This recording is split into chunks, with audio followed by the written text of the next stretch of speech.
town, coming out of PE town.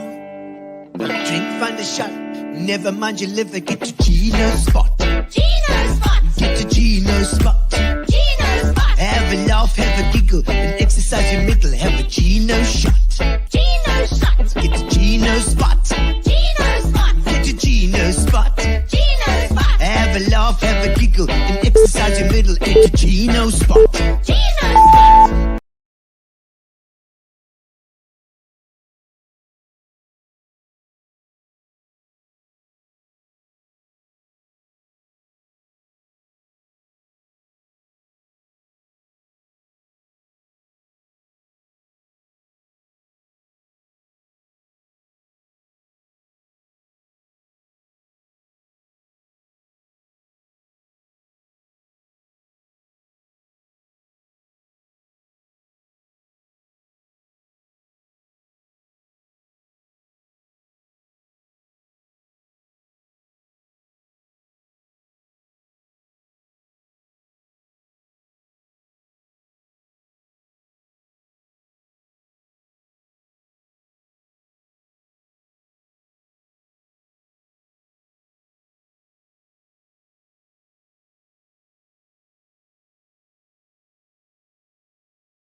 And now you got sound. Have you got sound now? Everybody can hear me? Everybody can hear me? Welcome to Gino's Spot, indeed. I hope you're all enjoying your Saturday. We've been doing... No sound. Joe and Maya, can you hear me? Can you hear me now? Everybody? Can you do it? You're going to have to learn to lip read, says Patwood. No, don't worry, Pat. I think we're on now. Tell me. Who's got... Oh, there, Carol Jacobs is giving me the thumbs up. I'm very, very glad indeed. You know, live streaming, like we say with Gary, Mr. Cockup is always just around the corner. And so now we're back on. Are we're getting sound? Yes, we can. Good, thank you, Joan Mayer, all the way from Uitenhage. Where are you, Sovereign Chicken? Joan, is it happening there in Uitenhage? I don't know, are you PE? I never know whereabouts you are. In Durban even? It could be. Oh, good. Well, I'm glad you can all hear. Hello, we can hear. I'm so glad, Wendy Tompkins. Welcome to Gino's Spot Saturday night. I was just saying that Carol Jacobs, I was watching the racing from you guys in East London. There was some racing going. Greg Mulhoney doing a bit of, he's the voice of racing. It's actually great. It was so fun. It's like also interactive TV like this. So it was all streaming. And I was watching the Scribantes with their Lamborghinis going around. Wow, wow, wow. And Franco Scribante, his car actually exploded into a ball of flame, which fortunately he was okay, but it's quite a race indeed in East London today. Bit of excitement there. I love the shirt. Thank you very much, Barbara. I wore it specially for you, Barbara, especially for you tonight. And thank you, of course, to our sponsors, Fitch and Leaves, as well as Spa. Hello, Sean House, Kermit. Yes, indeed. That is my favorite name. I think it was because of my long legs. I don't know what it was because of Kermit. Was my name Kermit? But you call everybody Kermit, I think. Well, maybe it was my voice. Maybe it was my voice. Oh, man. Well, and we watched the rugby today. Rugby was insane. How crazy was it rugby? Like, after the whistle's gone, it's like, Elton Yankees, wakachoo! And the ball's right. He's going to kick it over. He had to kick it over the posts, and he was right in front of the posts, but the whistle's gone already. So you're thinking to yourself, Elton, I just hope you're going to get it over now, because it's right in front, and if you don't, you're going to be hated for the rest of your life. So we won against New Zealand, which is always a good thing. It's always fantastic if we win against the Southern Hemisphere guys, because we always consider them to be the real test, isn't it? Isn't that right?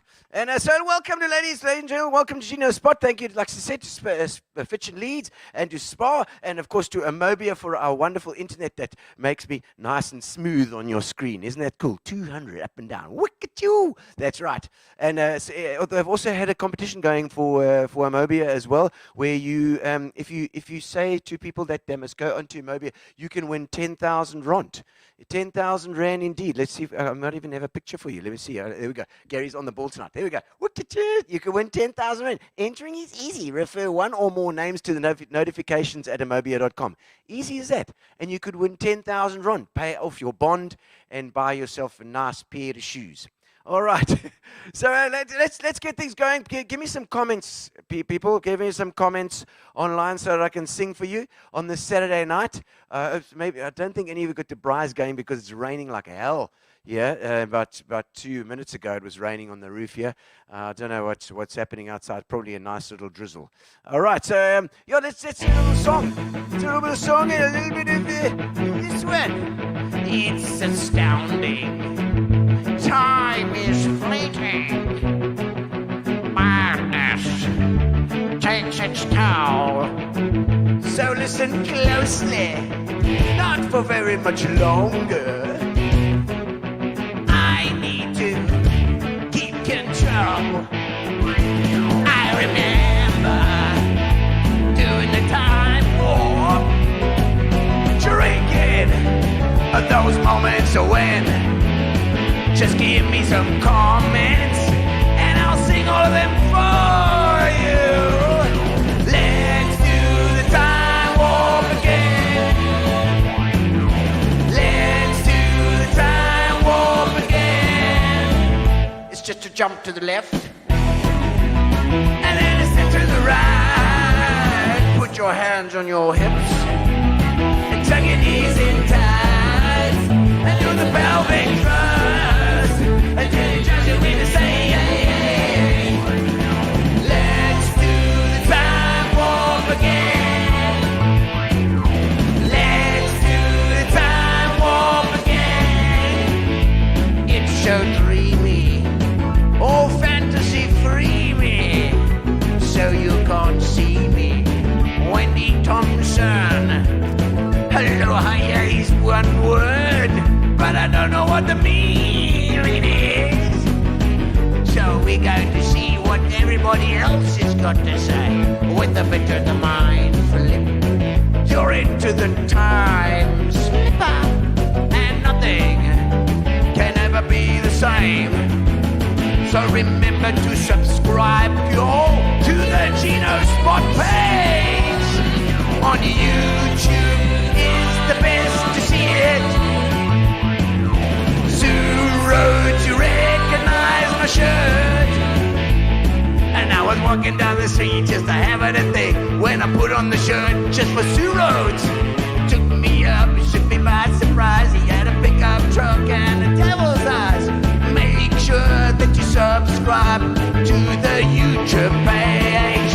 Let's do the time warp again. Reference on the show. It's just a jump to the left and then a step to the right. Put your hands on your hips and tuck your knees in tight. And it's a pelvic thrust that really drives you in to say, hey, hey. Let's do the time warp again. Let's do the time warp again. That's right. Make sure that you've subscribed to the YouTube page. I think Gary can even put it in the comments for you, so you can just click on it and then subscribe, because that's the best way to watch the show. Every Tuesday and every Saturday, come hell or high water, indeed.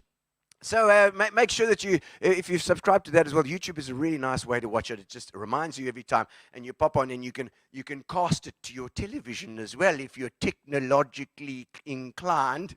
Very nice indeed. So, ladies and gentlemen, we are here tonight, and we have Roland Gaspar in the studio with us tonight. We're going to chat to him about get the backdoor information on Roland Gaspar, indeed, one of your favorites on AlgoaFM, of course, and various other things. Of course, he's like a movie maniac as well. He's done all sorts of. He work with the films. He work with films. Very nice. Okay, so ladies and gentlemen, we first of all do our Fitch and Leads. We have a little bit of advertising for our sponsors, Fitch and Leads. Let's see what Justin has to say. When the sun goes down and you need a little tickle, Fitch and Leads have got a flavor for the people. Hey guys, welcome back to Magical Mixologist. Today I'm going to be showing you a variation on something, one of our most popular ranges, the Pink Tonic. Alright, we're going to be doing a little bit of a pink G&T today for you. Like I said, with a bit of a twist, some extra garnishes, things that just make that little bit of a difference and take you to that next level. So, in the glass of ice, we're going to be combining some gin, 10 moles of rose water, okay, just 15 moles of lemon juice, and then we are going to garnish with some gorgeous flowers. Don't worry, gents, we can get you slightly more masculine flowers at a later stage. Then we're going to garnish with some peppercorns as well. Something different.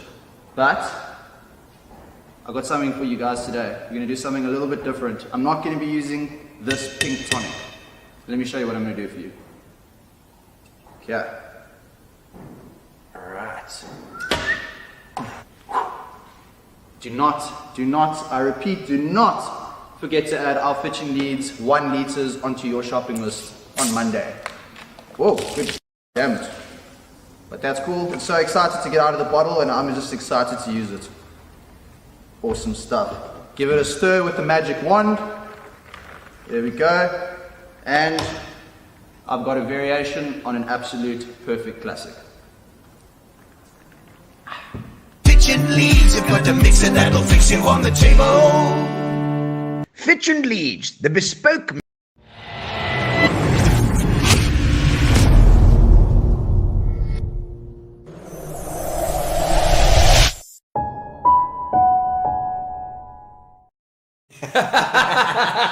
How's that intro? Second best intro I've ever had. Second best. Oh, welcome to the show, Yes, Roland cheers, Gaspar. Lovely cheers. to have you on. It's Nice to have a pink drink with you. And we've also got the 1 liters. I see you was talking about the 1 liters. Same one. Very Same nice. one. I was also popped, but we caught the pink. Yes, indeed. Yes. And I don't mind. I'm in touch with my feminine self. I like touching feminine sides. Yeah. Well, cheers and welcome to the Cheers. show. Yeah. Good to see you. Yeah. And we've had a lot of the DJs on from Algoa, but I know that your career spans more than just the DJ. It goes back into a whole lot of stuff, and as shares. The comedian side of you is close to my heart as well. Well, as it happens, yeah. No, look, tonight we'll have some good fun. We will. I think so. No, it's true. Lots of different things. You know, they say the secret of success is jack of all trades, master of one. Yeah. To quote David Opperman, the sound guru.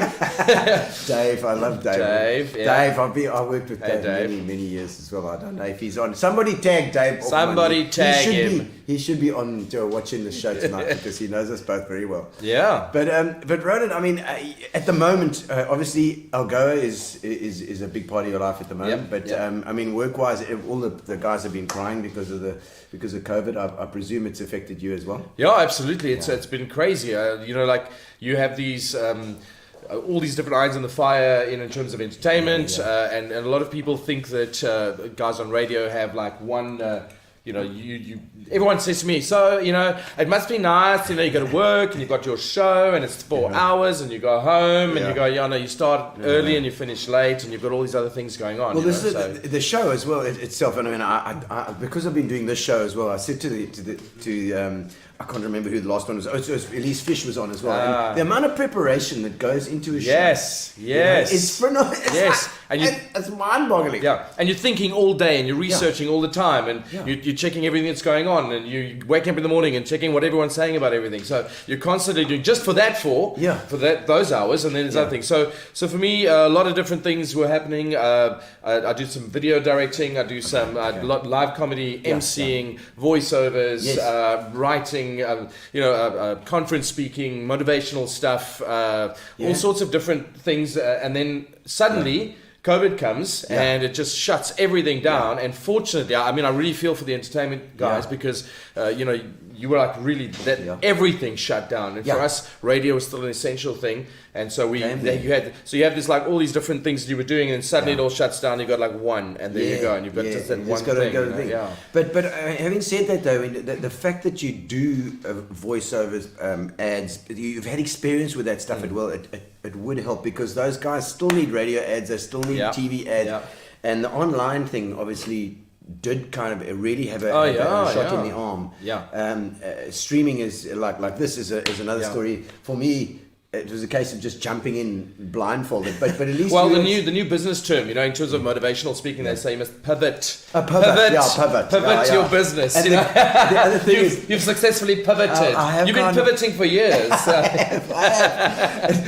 It's also the other one is the gig economy. Oh, the gig economy. The gig economy. You know, we'll throw around some terminology. Everybody's into gigs these days. Oh, I see. All right. Yeah. Well, these kind of gigs. The online Nobia gigs, you know.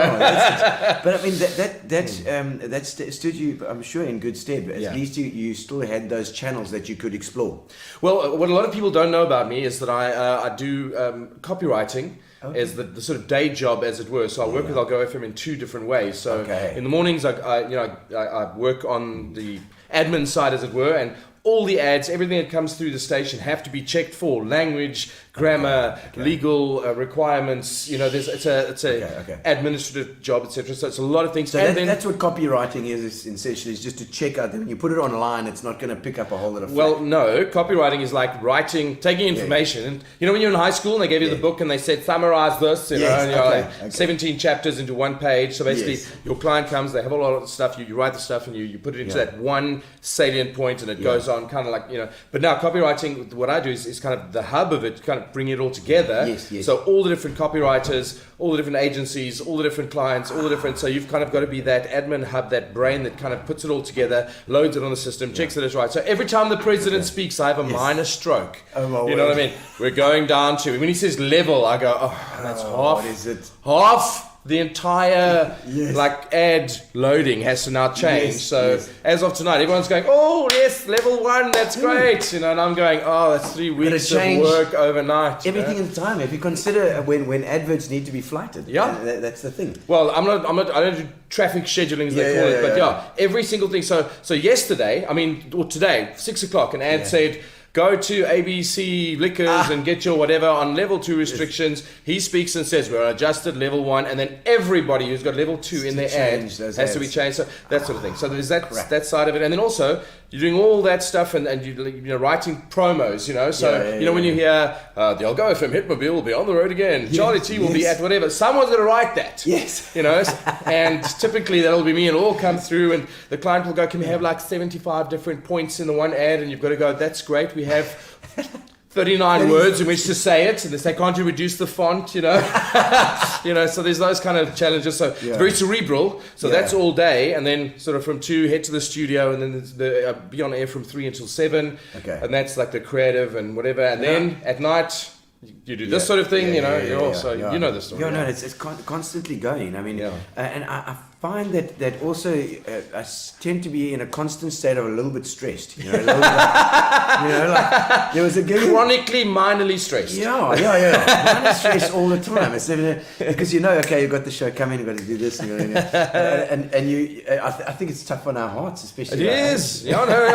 Our age. Yeah, you're actually right. Look, you're a little bit grey, but it's gone.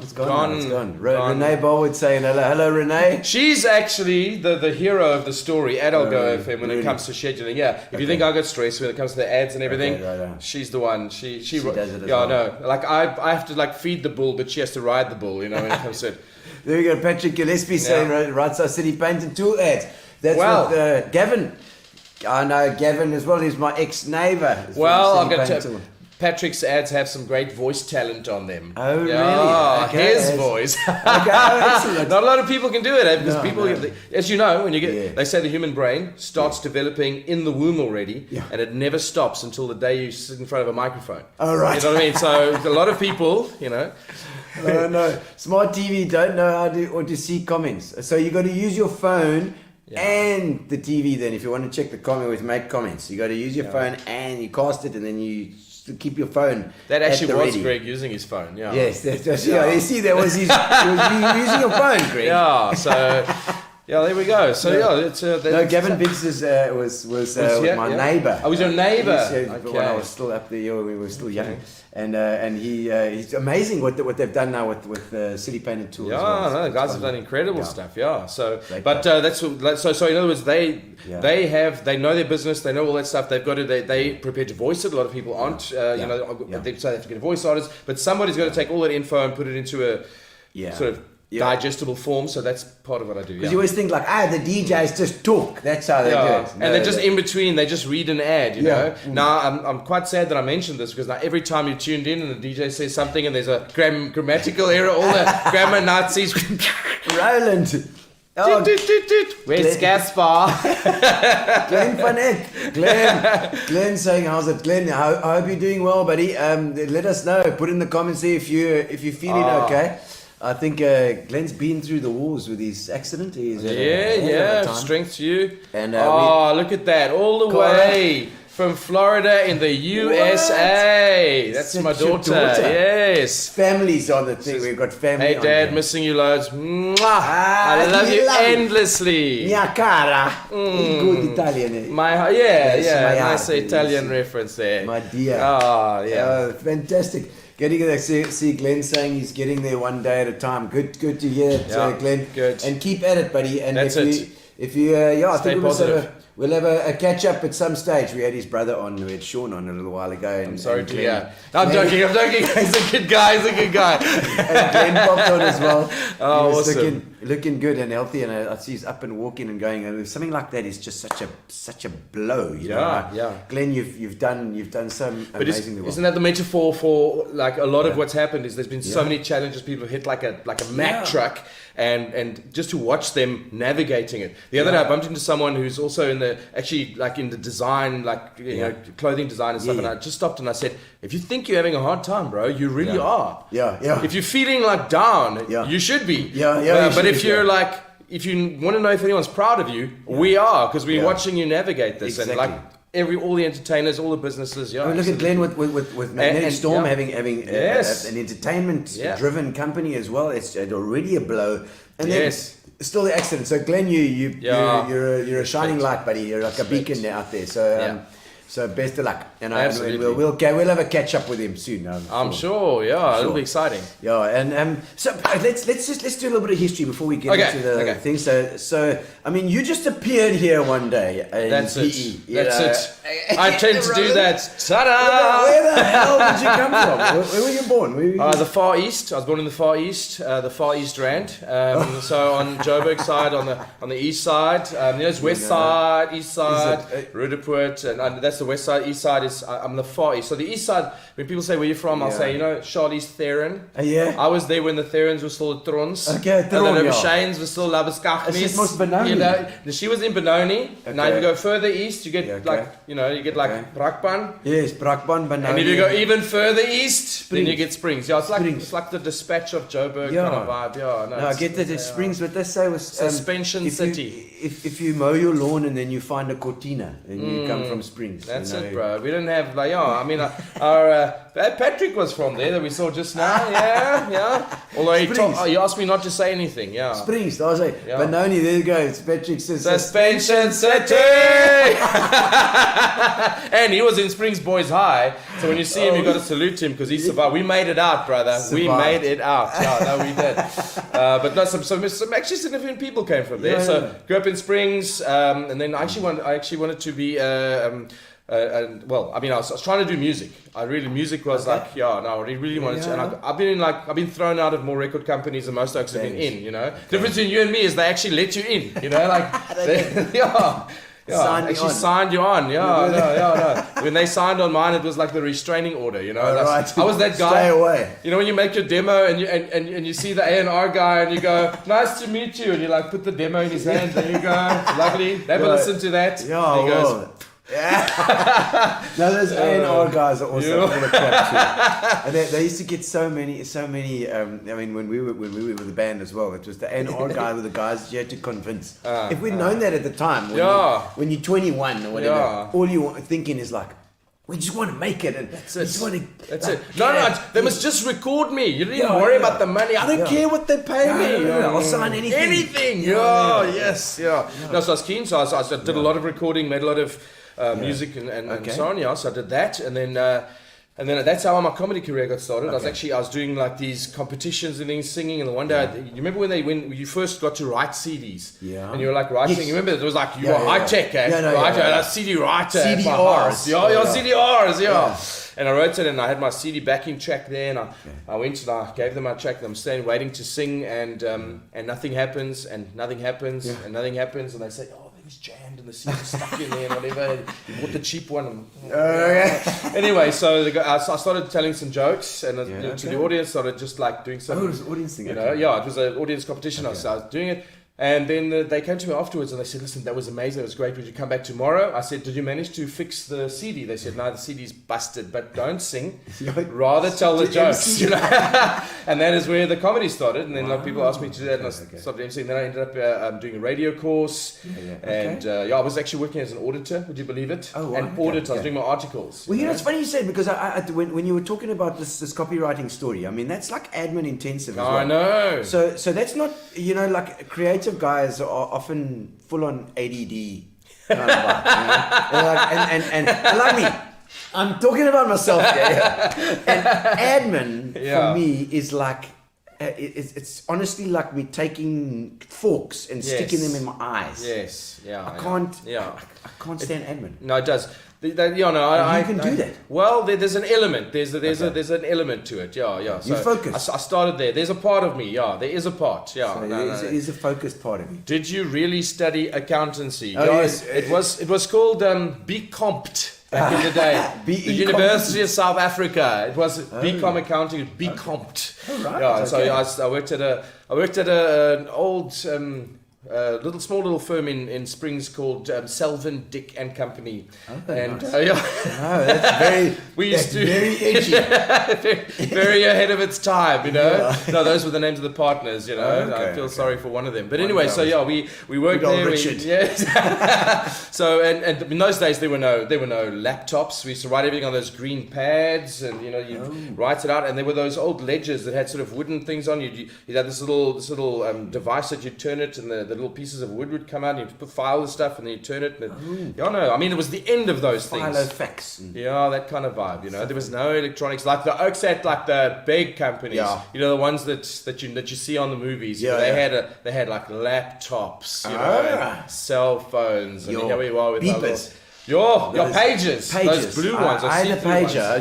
Anybody have a pager? Pager. Sean Gous will remember the page. I used to have a pager, and even when I was to work at Saturday mornings or whatever, I used to come in, and I eventually got a little pager that was quite cool. And it's bleep bleep, and then you go in and knock on someone's door. Do you mind if I use your phone? And they're like, well, I don't know, that's 14 cents a minute. Or can you make change? The ticky box is there, but I just no. So started there. I was sitting in the office one day. We were working, and we were listening to the radio. And this friend of mine was working there. Yeah. He saw in the newspaper there was an ad to go and do a commercial radio course with Tony Sanderson. Do you remember from the Chuckle and Chat? And what was David Blood. David Blood. Yeah, the Chuckle and Chat show. Yeah. So he made a station called Solid Gold FM with Cal Kennedy, who was the producer from Good Morning South Africa. The two of them got together. They had the Solid Gold, and it was a 6-week course. So we went for 8 hours a day for 6 weeks. Sure. And my friend who was with me in the accounting office, he said, "Jasper, I can't do it." So we took a loan. He didn't want to do it alone. Yeah. So we took a loan. We actually had to take like a long-term 2-year repayment loan of 2,000 rand. Whoa. Yeah. This was the 90s. The 90s. Yeah. Grand, No, 2,000 rand. Paid it off over 2 years. You know what I mean? Yeah. A grand a year. Yeah. Anyway, so we went. I remember those. At least you could ignore them. The beepers. You're right. Yeah. And Greg had cousins in Springs. You see there.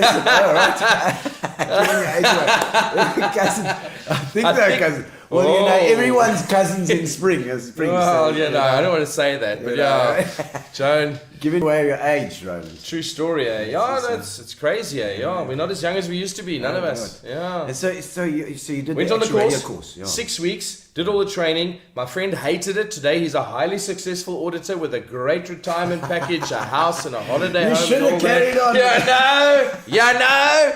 And I'm, in and out of the starving artist, over the last 20 years. But man, what a ride! What a ride! And then I went into community radio, and then went into speaking, acting, all that stuff over time as well. Yeah. So. Jeez, I mean, I always wonder, like you appeared in PE. I can't remember where I met you first. I honestly can't. I don't know if you can remember, but the first time I met you. Probably an Imminent Child gig. I was probably announcing whatever, and you guys are there because back in the day with the community radio. Yes. Look there we go. Dave Lerington. There's another one. I consider a close and personal friend. A close and personal friend. Yes, Dave. Up close and what personal. What about me? Who am I? The bloody dog's breakfast or what? Oh, he also loves you. That's me. So that was for me. I'm a close personal friend. You, he loves. Yes, I love. Okay, that escalated quickly. Gillian. There's another great stalwart of AlgoaFM. And a PE family there, the That's Fourleys. True, the Fourleys, It's been a circular drive. I just think circular drive. As soon as I see that name. We'll have to have some of the Fourleys on now. I think the old man is gone. I don't know if he's still up there. I don't know. You'll have to tell us, Gillian, if the shop's still going there, just in Verdun Road or one of those places. I think they could hold a lot of buildings and things. We'll get into that at some stage. We'll get into the Fourleys. That. We're going to chat. Yeah, well, Jill is she works with AlgoaFM. She's between a rock and a hard place between finance and management. You know what I mean? Oh, my word. Okay. No, literally, that's where her office is. Literally. She's having a laugh. Comedy club. Yeah, that's true, Yeah, I know. Indeed, Dave Lerington. I hope Dave is okay. He's, I don't know, just having a look at that. It's another... We got a bit of a warning on the screen there. It's time there. Okay. No, it's not time. It's not time. It's fine. Cheers. Be my Facebook. I don't know. They must look at YouTube. Is the way to YouTube's the way to do it. That's you've got to subscribe to YouTube because YouTube is always the best way to watch the show. All right. There we go. Okay. So from Springs, how did you end up down here? So basically what happens is I was once again with the music and so I had tried to be an artist. I tried to be a techno artist back in those days. Did a couple of techno. Do you remember those? The dance moves. Like the club. Techno, you mean like high energy? Yeah. Okay. It seems so incredulous. Yeah. High energy. No, look, so I did a couple of songs and I got a guy in to consult with me who was like a bit of a mover and a shaker in the sort of gospel techno scene or whatever. Okay. And he came in and he did this couple of tracks and he says, bro, do you want to come on tour to PE? I was like, tour? Yes. Yes. On the road, baby. So 12 of us got in 2 small cars. Does it sound familiar? Drove 14 hours through the night. Yeah, exactly. Came down here. 12 of you. Yeah, it was hectic. You did it, and I had my 2 numbers, and we did it. We came down here. A boy band, you kind of. UWJ, old Andrew from UWJ. If you remember, I don't know. It was like, that was before we met, obviously. Oh, yeah. Came down here, and then we went to do an interview on Kingfisher back in the day on the community station. Yes. And at that stage, I just finished my training at Solid Gold and everything. So I was like, and I knew all the equipment and everything. I got down there. We did the interview late at night on a Friday night, and I was like, this equipment is incredible. I could do something with this. And they said, well, our breakfast guy is leaving. Do you want to meet the manager tomorrow? So I did, and 7 days later, I drove down here in a borrowed car with all my worldly possessions in the back of a little Golf, and then moved here, and that's when I ended up here. Yeah, so I started on community station, breakfast, as it were, just straight in, deep end, and from there, sort of just burst onto the scene, as it were. Yeah. I mean, clearly got a challenge for 97. That's done 1997. 97. Where were you in 97? Yeah. I was, I think I was playing with Evan and Child at the time. That's probably where our paths crossed. Interview, crossed, or I was at MCing, or definitely would have been interviews, because we did lots on Kingfisher at that time too. Yeah. And AlgoaFM at that time was Martin Bester, who was punching our stuff too, which is and he's done so well for himself now as Absolutely, well. No, he's done great. Yeah. And then, so radio, do we doing comedy then before your radio? So I just started with it at that stage, and then I still did an album. I did a tape. A cassette tape, Gino. I'm old enough to have made an album on cassette tape. I feel we're among friends. We're among friends, yeah. So I had a bright green, and I still got I got these bright green cassette tapes. Oh wow! So there was like made this comedy. We did a recording. We still did it at the Methodist Church in Newton Park. Oh yeah. Back in the day, Dave. I know that spot down at Newton Street. Yes, there's a big circle there now. Yes. And Andrew Creef still was working on the recording there, and David edited. Somebody must tag Andrew Creef. Tag Andrew, Please, Sean Coast, just tag Andrew Creef. Anybody else that was involved in Marnie Stein's thing at that time as well. Marnie was the guy. In a thing. Sing us a song, Roland. I'm not the piano man. No. We'll work on it. We'll work on it. No backing yet. Brenton, all the way out of Neisner. Oh. The two of you would do a good stand-up together. He could be Brenton on scene. There is one. There literally is. Yeah. Yes. I believe it's named after him. Legend. Clearly, it's named after you, Brenton. Yeah, no. Or maybe he was conceived there or something. You never know, Brenton. More likely.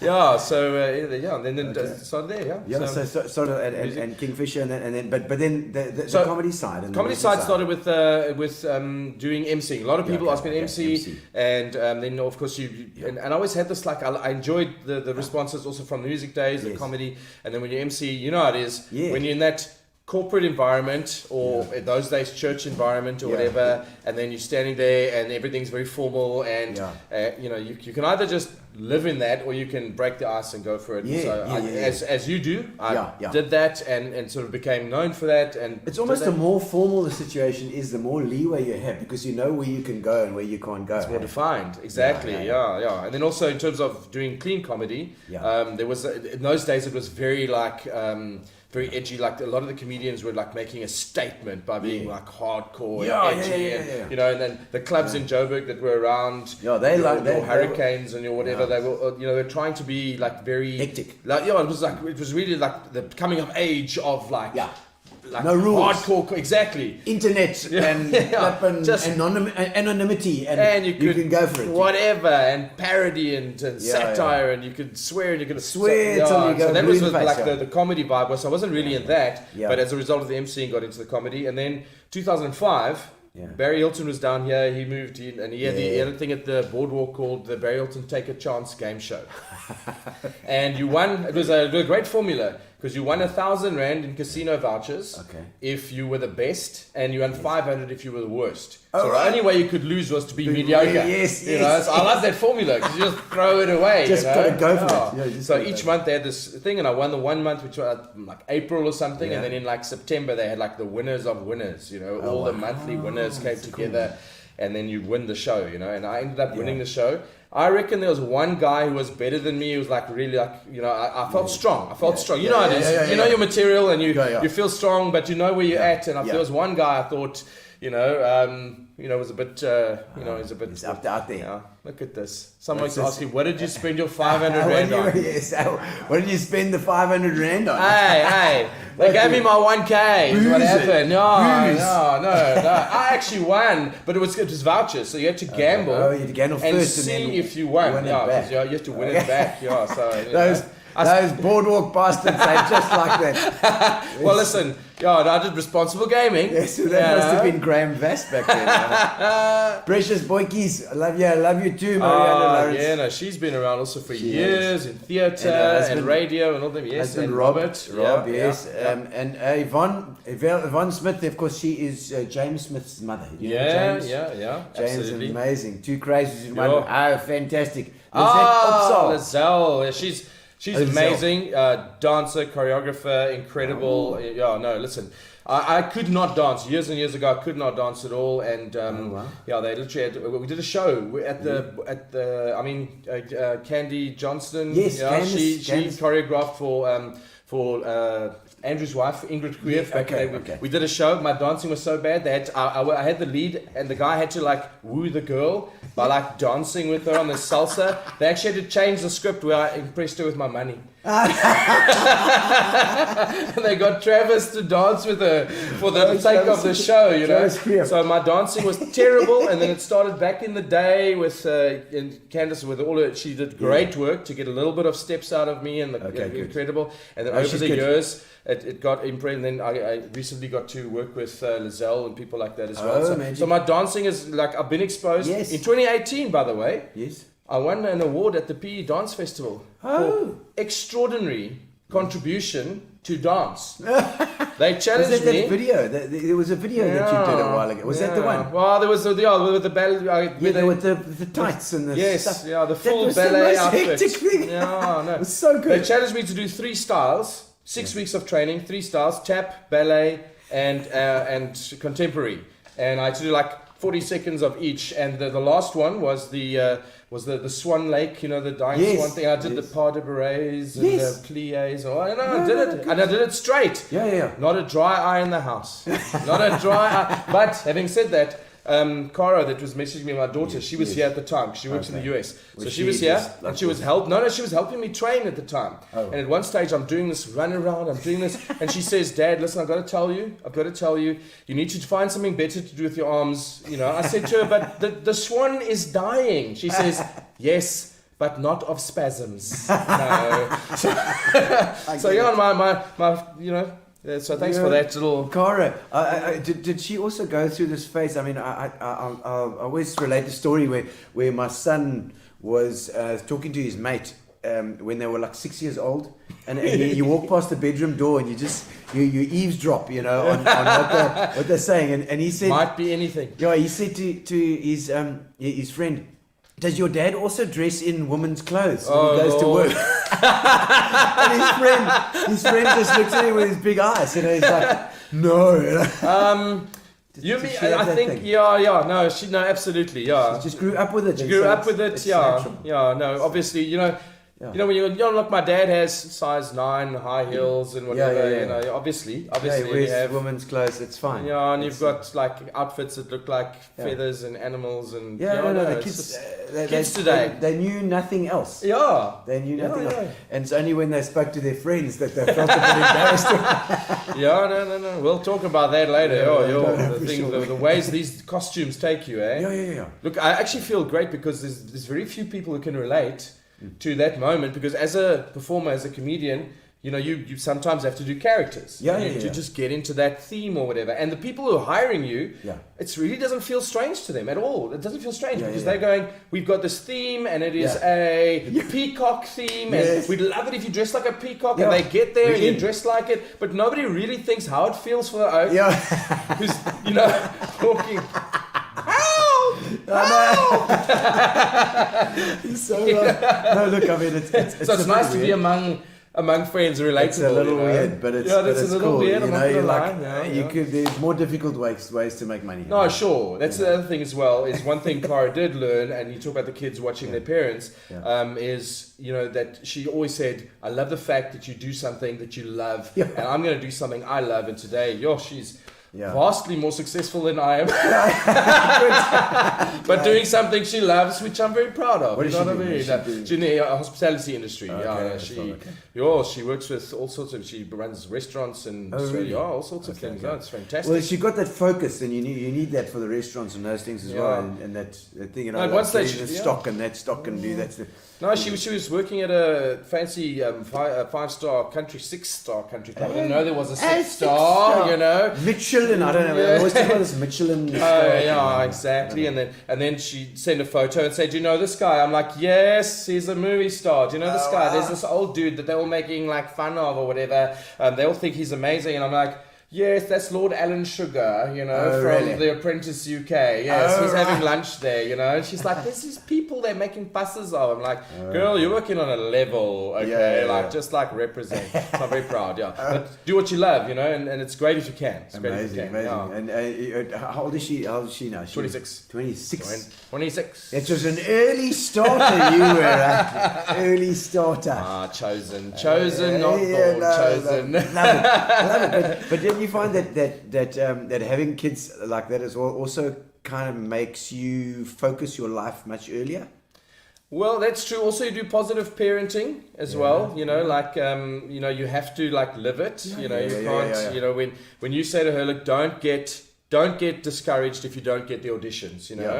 You got to come home from not getting the auditions, and you got to go, "No, Ma, I'm fine." Okay. Rejection, it's my middle name. I mean, literally, when I went to Joburg, so I was here in PE for a while.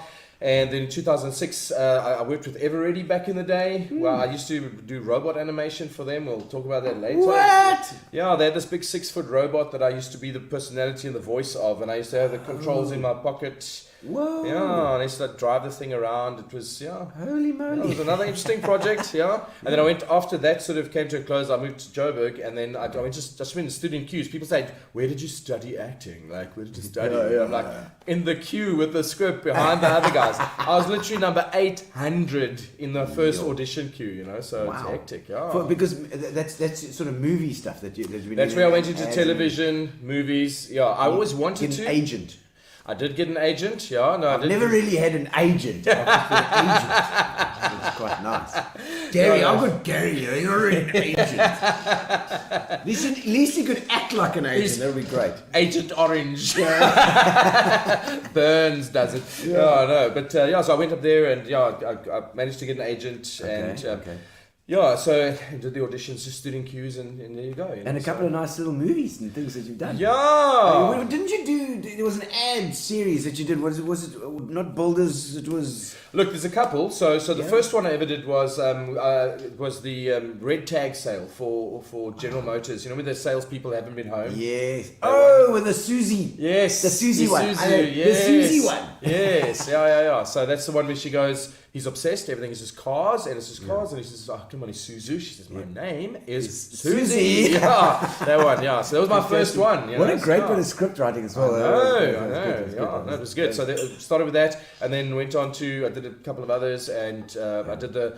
It's funny enough, I got to do the John Edwards spoof, the psychic. Yes. Randy used to show where I was like, I'm sensing this, which is weird because then later in years I actually started. Mr. Macro, there we go. There we go. Yeah. I was getting there. Yeah. So then I did that, and I did Spa. I was the guy who threw that big Texan steak on the braai. Oh right. Savings make sense with Spa. Right. So we cousins here, which is great. Excellent. I love that. So I was the main stakeholder. I get it. Yes. One dad joke per hour. There we go. Done. All right, finished. So then did that, and then I got the macro. It was a repeating contract where they had this concept where the guy lives in a store, just moves in. There's so much stuff. Yes. And so it was like every month, living in a store. I do this. I sleep on this bed. 999 save 1,000. I go to that tent. 1,999 save 500. And we actually used to shoot in store, which was quite interesting because people and I'll tell you one thing, as you know, when you are filming video or something, if you want people to buy a certain product, just set up your most complex setup in front of that product. Yes. One day we literally were in the toilet paper aisle and there was this toilet paper that I've never seen before, no brand name, nothing, no one I know has bought this. We put all our equipment in front of it because all the other brands that you usually buy are over there. And he has this totally no-name, nondescript, undesirable virtually. And we put all our equipment there. Suddenly there was a rush. Everyone, excuse me, can you move this? Can you move that there? I'm looking for this toilet paper. Yeah, true. Anyway, so we shot the macro ads. That was probably 2.5 years. I was their sort of guy. Yeah, because I remember that was a long running. Thing, and then My Way Insurance. That was the one I used to be the infomercial guy, you know. Yes. If you like doing insurance your way, you'll love doing insurance your way with My Way. You know, call 0860. You know, the one when they made the coffee. You know. Yeah. I was in the coffee shop and you'll love doing insurance your way, like your coffee. So yeah, we did that. You're so good at that. That's also the serious stuff as well. I mean, I'm comedy and things that I know that I'm comfortable with. But you've done some serious stuff too. Yeah, not true. True. So I did a short film for Mnet for the Edit series, which was called Andre Met Streepie. You can actually find it online if you go into Vimeo. You search Andre Met Streepie. It's based on a true story. Met Streepie. Ja, sy. Wie was Streepie geweest? I was. Jy was Streepie. Ja. Jy was Andre. Which was Andre Stander of iets. Nee, I was on that level. No. But having said that, it was a great story because it's the story of there's a girl called Aviance Duplessis, I think is her name. She's from Glencoe somewhere in French. I know, but she wrote on her application, this is a true story, she wrote on her application for her ID book, she wrote Aviance, let op na die streepie op die E. Duplessis. And it came back, first name Aviance, second name, let op na die streepie op die E, Duplessis. And I mean, it went viral in those days when we used to send emails to each other, you know, before. You can actually search it online now. And then there was another story where where a guy actually he didn't get his ID book for like 3 years. And he actually went to Home Affairs, this was some years ago, and he took a gun and he held him up to get his ID book, which apparently he got and then got arrested. So, do you remember the TV ad for the tomato sauce, 36? Yes, 36. Yeah, yes. That was Monet du Toit. He was the guy in the ad. Yeah. He is a prolific director, prolific writer, and in his early days, he then wrote this Andre Met Streepie. He combined the two stories about this guy called Andre Van Wyk, who writes Met Streepie op ear, and then he doesn't get his passport, and he doesn't get his passport, and they get it wrong, and they get it wrong, and they get it wrong, and things just escalate and escalate and escalate. And I got to walk into Home Affairs, take a gun, and shoot the person who doesn't help me. It was like therapy. Yes, it's therapy. And I won Best Actor for it. I wish I'd been able to hardly acting, I mean, really, you know. So yeah, it was pretty cool. Great. But it was very serious. Like the whole thing was, and like it's weird because as a comedian as well, I walked into the audition and Monet takes one look at you and he goes, there's such a deep sadness in your eyes, bro. Okay, we've left Kansas now. We're not in comedy zone anymore. And then, like, you know, so it's interesting. And then acting on camera is micro acting. So I come from a theatre background, tried to do all the theatre stuff I could. Micro acting, it's all a subtlety. Yeah. You can't be like on stage. You're really out there. You on stage. You're like wow, right in your face.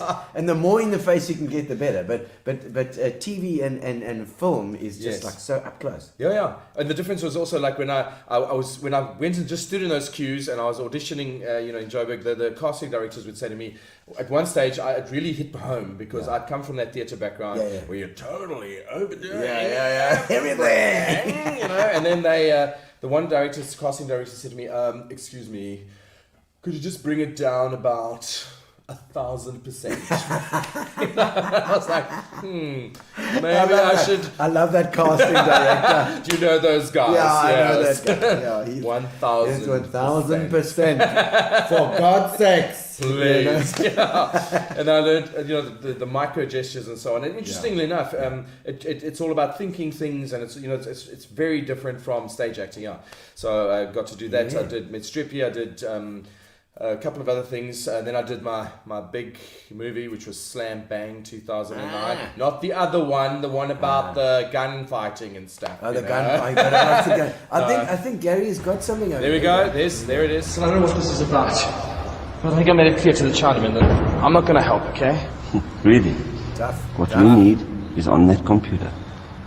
Yes, but it would mean I'd have to break the code. I mean, why me? I'm just an IT guy. That's why it's you. Oh! Yes, lots of wooding involved. Yes! Oh! Ow! What about you? You see me again. Remember this means you fucked up when you're dead. Lots of bloody guts here. Like Tarantino-esque. I don't know who I just shot. I'm sorry for that. There you go, eh? Slam bang, baby. Yeah. We're actually going to do a screening one of these days, eh? We're going to organise it just there for we like. Go, look at that. There it is, eh? Fantastic. That's me there. Can you believe it? Is eh? it? Yeah, no. That's a lot of blood and guts in there. It literally is. That's a packet with the guys.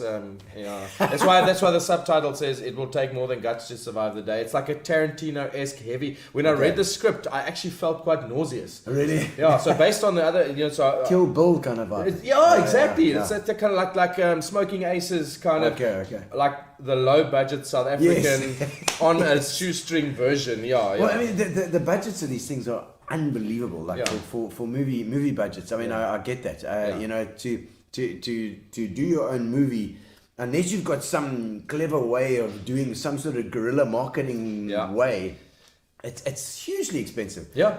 Well, I mean, these guys, what they did, the guys who wrote the movie and produced it, they sort of took second bonds on their houses and they worked after hours in their, because they were on, these guys worked in post-production.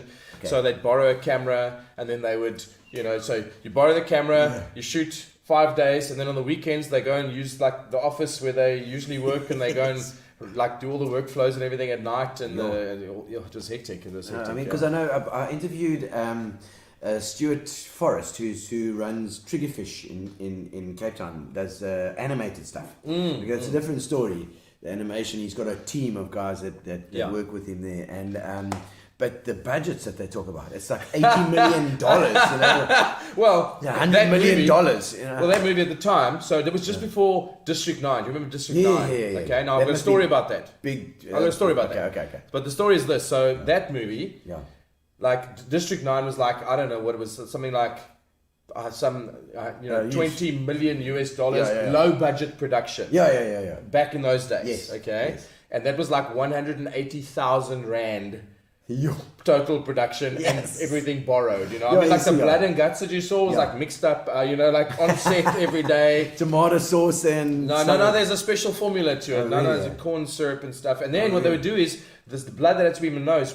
You get injured in the first scene, and then you got for 30 days every day. You got this blood. And then they put toothpaste. Oh, so that it doesn't, you know, smell bad or whatever. But then you got like minty fresh toothpaste up your nose all day, and oh no, it was hectic. There's all sorts of things, and then also the gunshots when the guy gets shot in the head.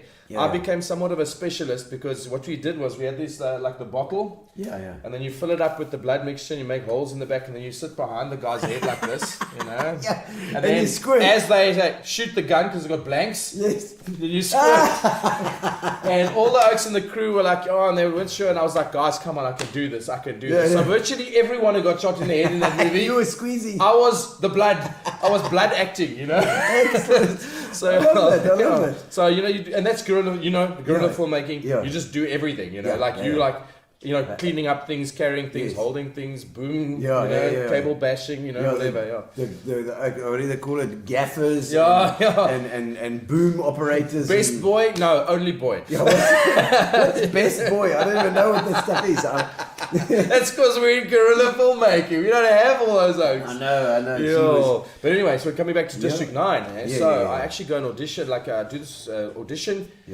And I get a part in District 9. It's all, and I get filmed and everything. My agent negotiates with the producers. I mean, Peter Jackson was in charge of production. You know, from Lord of the Rings. I mean, it was Neil Blomkamp's movie, but they were backing it from New Zealand apparently. So there's this Peter Jackson element. We were all very excited. There's a like buzz in the industry, and I get cast. I'm doing this part of a comedian who's slagging off the aliens in the movie and everything. Okay. We film the shoot, and I do my part. I get this little claw. You know, the story was about these aliens, and the guy his hand changes into a claw. So I'm slagging off the aliens. I'm like, these aliens prawns, and I'm doing the thing. Prawns. Yeah, the prawns. Remember District 9. Yeah. So we did it and shot and everything. And then I get invited to the premiere now as one of the actors. And I'm going and off I go. And on the night, of course, now you're going to the premiere of District 9, so of course you have to have a +1, you know. Everyone's there very with proudly, off you go in there. And then you're sitting and you're watching and waiting for your and part. it's kind of go, you wait. It's coming soon. Yeah, it's going to be, We're going to go. It's now. It's early on. It's coming. It's coming. And then the movie kind of goes. In the beginning, it had this like reality documentary vibe to it, and I thought I'd be in that section. Okay. And then the story sort of starts taking off and taking off and taking off. Yeah. And I'm thinking they're not going to stop this action sequence to go back to the comedian in the club, and it's like dawning on me. It's been cut. It's been cut. And so we watch. I'm thinking maybe when the credits play, there'll be those sort of those little. Cut, no, nothing. Nothing there. I'm like, I was in the ticket. This is a crude ticket, I got the money, even. I got the cash. Yeah, exactly. And this is, you can see this is an actual crew ticket. This is like a cast ticket here, and you're there with everyone. And then I waited for the DVD to come out because they put Chris Forrest was in there as well, but he didn't make it into the actual cut, but he made it into the behind the scenes cut. So I thought, well, if he's in there, I must surely be. No. Yes. Never made it in. So the one good thing that came about though is that if anyone ever says to me, look, we've said we're not going to put you in our project. We've had a look at you, and you're not in it. I'm like, well, I've been cut by Peter Jackson's crew. I mean, who? I don't fear being cut by you. You mustn't take it too hard. I mean, the big guys, the oaks that have been run out of New Zealand and Neil Blomkamp and those guys, they cut my scene. Who are you to cut my scene? You don't want to hear people saying that sort of thing anyway. You want to hear people saying, oh, don't worry, Roland, because then it's like, don't need pity. No. And then Comic-Con. That's another interesting thing, by the way. I'd see Comic-Con, yes. There. Oh, yes. I've seen you at Comic-Con. Yeah. So when it's another thing. That was with your daughter. Yeah. I remember. I've just remembered that now. Yeah, and as it so happens, I never saw the rough footage of the rough footage of the stuff. I see Gary's asking. Did I see it? No. The rough footage. So how do you know you were in? I got the deposit. Okay, there we go.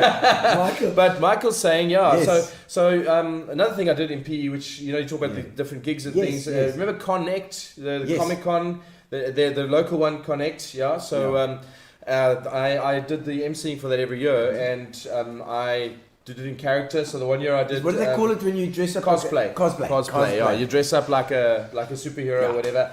Hey, I'm so bleak. Yeah. That's not back yet. Yeah. Because you know how hard it is. There it is. Check. There it is. There's a Nacho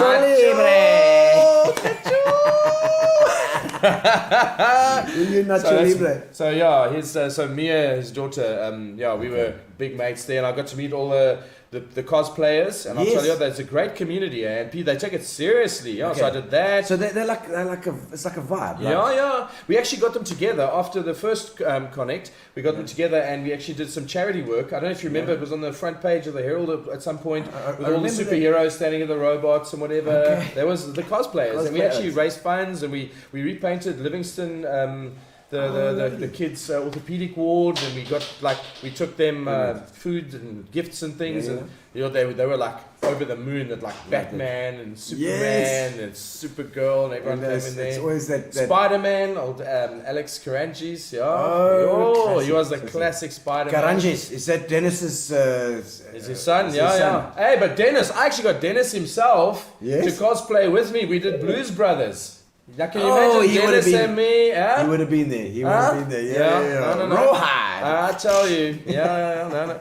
So that was cool. And so, the cosplay, that's one of the fun things. That is. You talk about these costumes. And don't you find that doing so many of these gigs, like I mean, we live in a similar world in that we do so many different companies and so many different industries. Yes, you learn about all these industries. You do. Yeah. It's crazy. Yeah. It is. It's crazy. I love it. Yeah.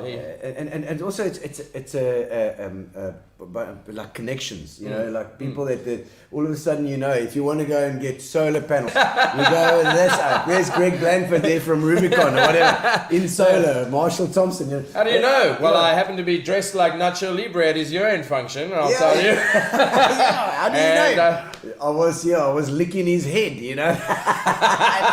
But that was later after the main show, Armand van der Merwe, how's it, Armand? Yeah, another one I worked with, another one of the corporate animals, who did some video work for their company as well. What does he do? Company? What's your company? The right guy there, they're in Citrus. So did some video work for them, out in Addo, I love it. I've got the right guy there. You know, everyone's called Armand these days. You travel out to all these different places, but you're always traveling either on your own or with a sound man. You know, I always say, I know. It's like it's such a waste. Oh, you had it as well, where you've got to, like, you get there at a random time, like, just at sunset. Yes. And you're on at like 7. Yeah. And you get there at like 5 or something. Yeah. And you have supper. And then there's this beautiful hotel and all these people are there. And then there you sit with your little plate overlooking the most beautiful ocean scenery. All alone. I'm so glad I'm here. And I can't eat too much because I'm going to be jumping around on stage just now. You know that story? Exactly. And you're going, I'm going to fit into the... You can't relax completely either. It's like, would you like a drink, sir? You have no idea, but no, I'm not having one. Yes. I don't know. I do. I have a drink every night. I'm not that good. Not that guy. No, I was once. I really was. I know. I don't. I never. You know, you got to watch yourself. You can't be. Obviously. Pissed on stage. Sure. But you got to. There was a time when I was too scared to even eat before I went on stage. Oh, really? Yeah, no. Like you get to the end of the night, if you're on like second last, whatever, just before dessert or after dessert. I mean, I still remember there was one function I did for, I think it was the Checkers guys. Yeah. And I was on so late in the thing. The only thing that was left was the cheese board afterwards the next day, and they had this red wine. All that was left after the meal was red wine and cheese and camembert. And like the next, and I was so hungry. With like biscuits. And the next morning you wake up, you're like, smell like camembert and biscuits, you know, and macaroons. It's very fancy. Yeah, exactly. It's like, you know, I would have rather had like the lasagna that the crew had, you know. Exactly. But I used to be nervous too. Now you just chuck. Balance it. Well, you know. Not too much. Your stomach can hold. You know. Yeah, well. I can't help myself sometimes. I'm like steak, and then I got to do the dance medley or something. And that's when it's slightly slower than the other day. Clock. It takes you to interesting places. But also, it's true though. Sometimes you end up doing comedy or doing motivational stuff, whatever. But especially like this MC/entertainment stuff. Yes. You end up at a resort somewhere bizarre that Drakensberg. Yeah, exactly. There's all these incredible places, you know. And so like most people will work so my friend the accountant, you know, he has all the benefits, a house and a car and endless wealth and a retirement fund and all that stuff. Endless wealth. However, he only goes to those fancy resorts once for the conference. Exactly. I go to everybody's conference. Yeah. We're always at the party. You're always at the party. That's one thing about being comedians, that you're always at the party. Mm-hmm. And I mean, have you had to, I mean, a lot of guys look, I mean, I don't know, maybe battle with alcoholism and stuff, you know, because they're always at the spot where the Oaks are offering them shooters, especially the pub musos. I feel sorry for those guys because they really. No, that's hectic. It's like there's like almost like this peer pressure that you've got to drop. But as a comic, you can sort of say, no, I got to go on now.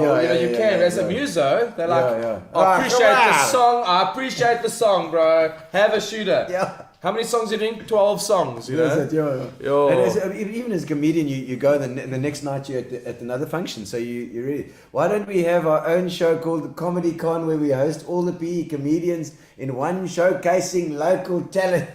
The days are coming. The days are actually, David, who was on just David Leverington. Yes. We started a bit of a comedy club end of last year. Up across the in bridge. Valley. Yeah. I saw that. The gallery. It was but having said that, The second wave. The second wave wipes it out. You know which wave it was? It was the wave goodbye to that. But it's not dead forever. But that's one of the things I'm looking forward to when things open up. But yeah, good idea, Michael. And at the moment, level 1 helps us a lot. It does. But you Yes. know, the problem is that because the goalposts move. Yes. You don't know.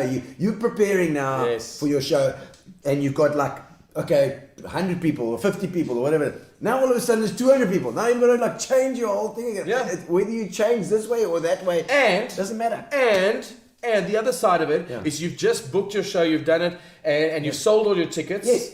And that is in 3 weeks' time. Yes. And in 2 weeks' time, the president comes on and says, Does it. unexpectedly, we have to just change it slightly and then our shut favorite down. words, with immediate effect. And then all of us die inside. And then know. we cancel. I mean, sponsorships and stuff, you know, that were paid for. Yes. Ahead of time. Yes, but deposits have to go back. Exactly. No, it's terrible. Yo. I mean, look at the rugby today. I think 25% of the people had to give their tickets back.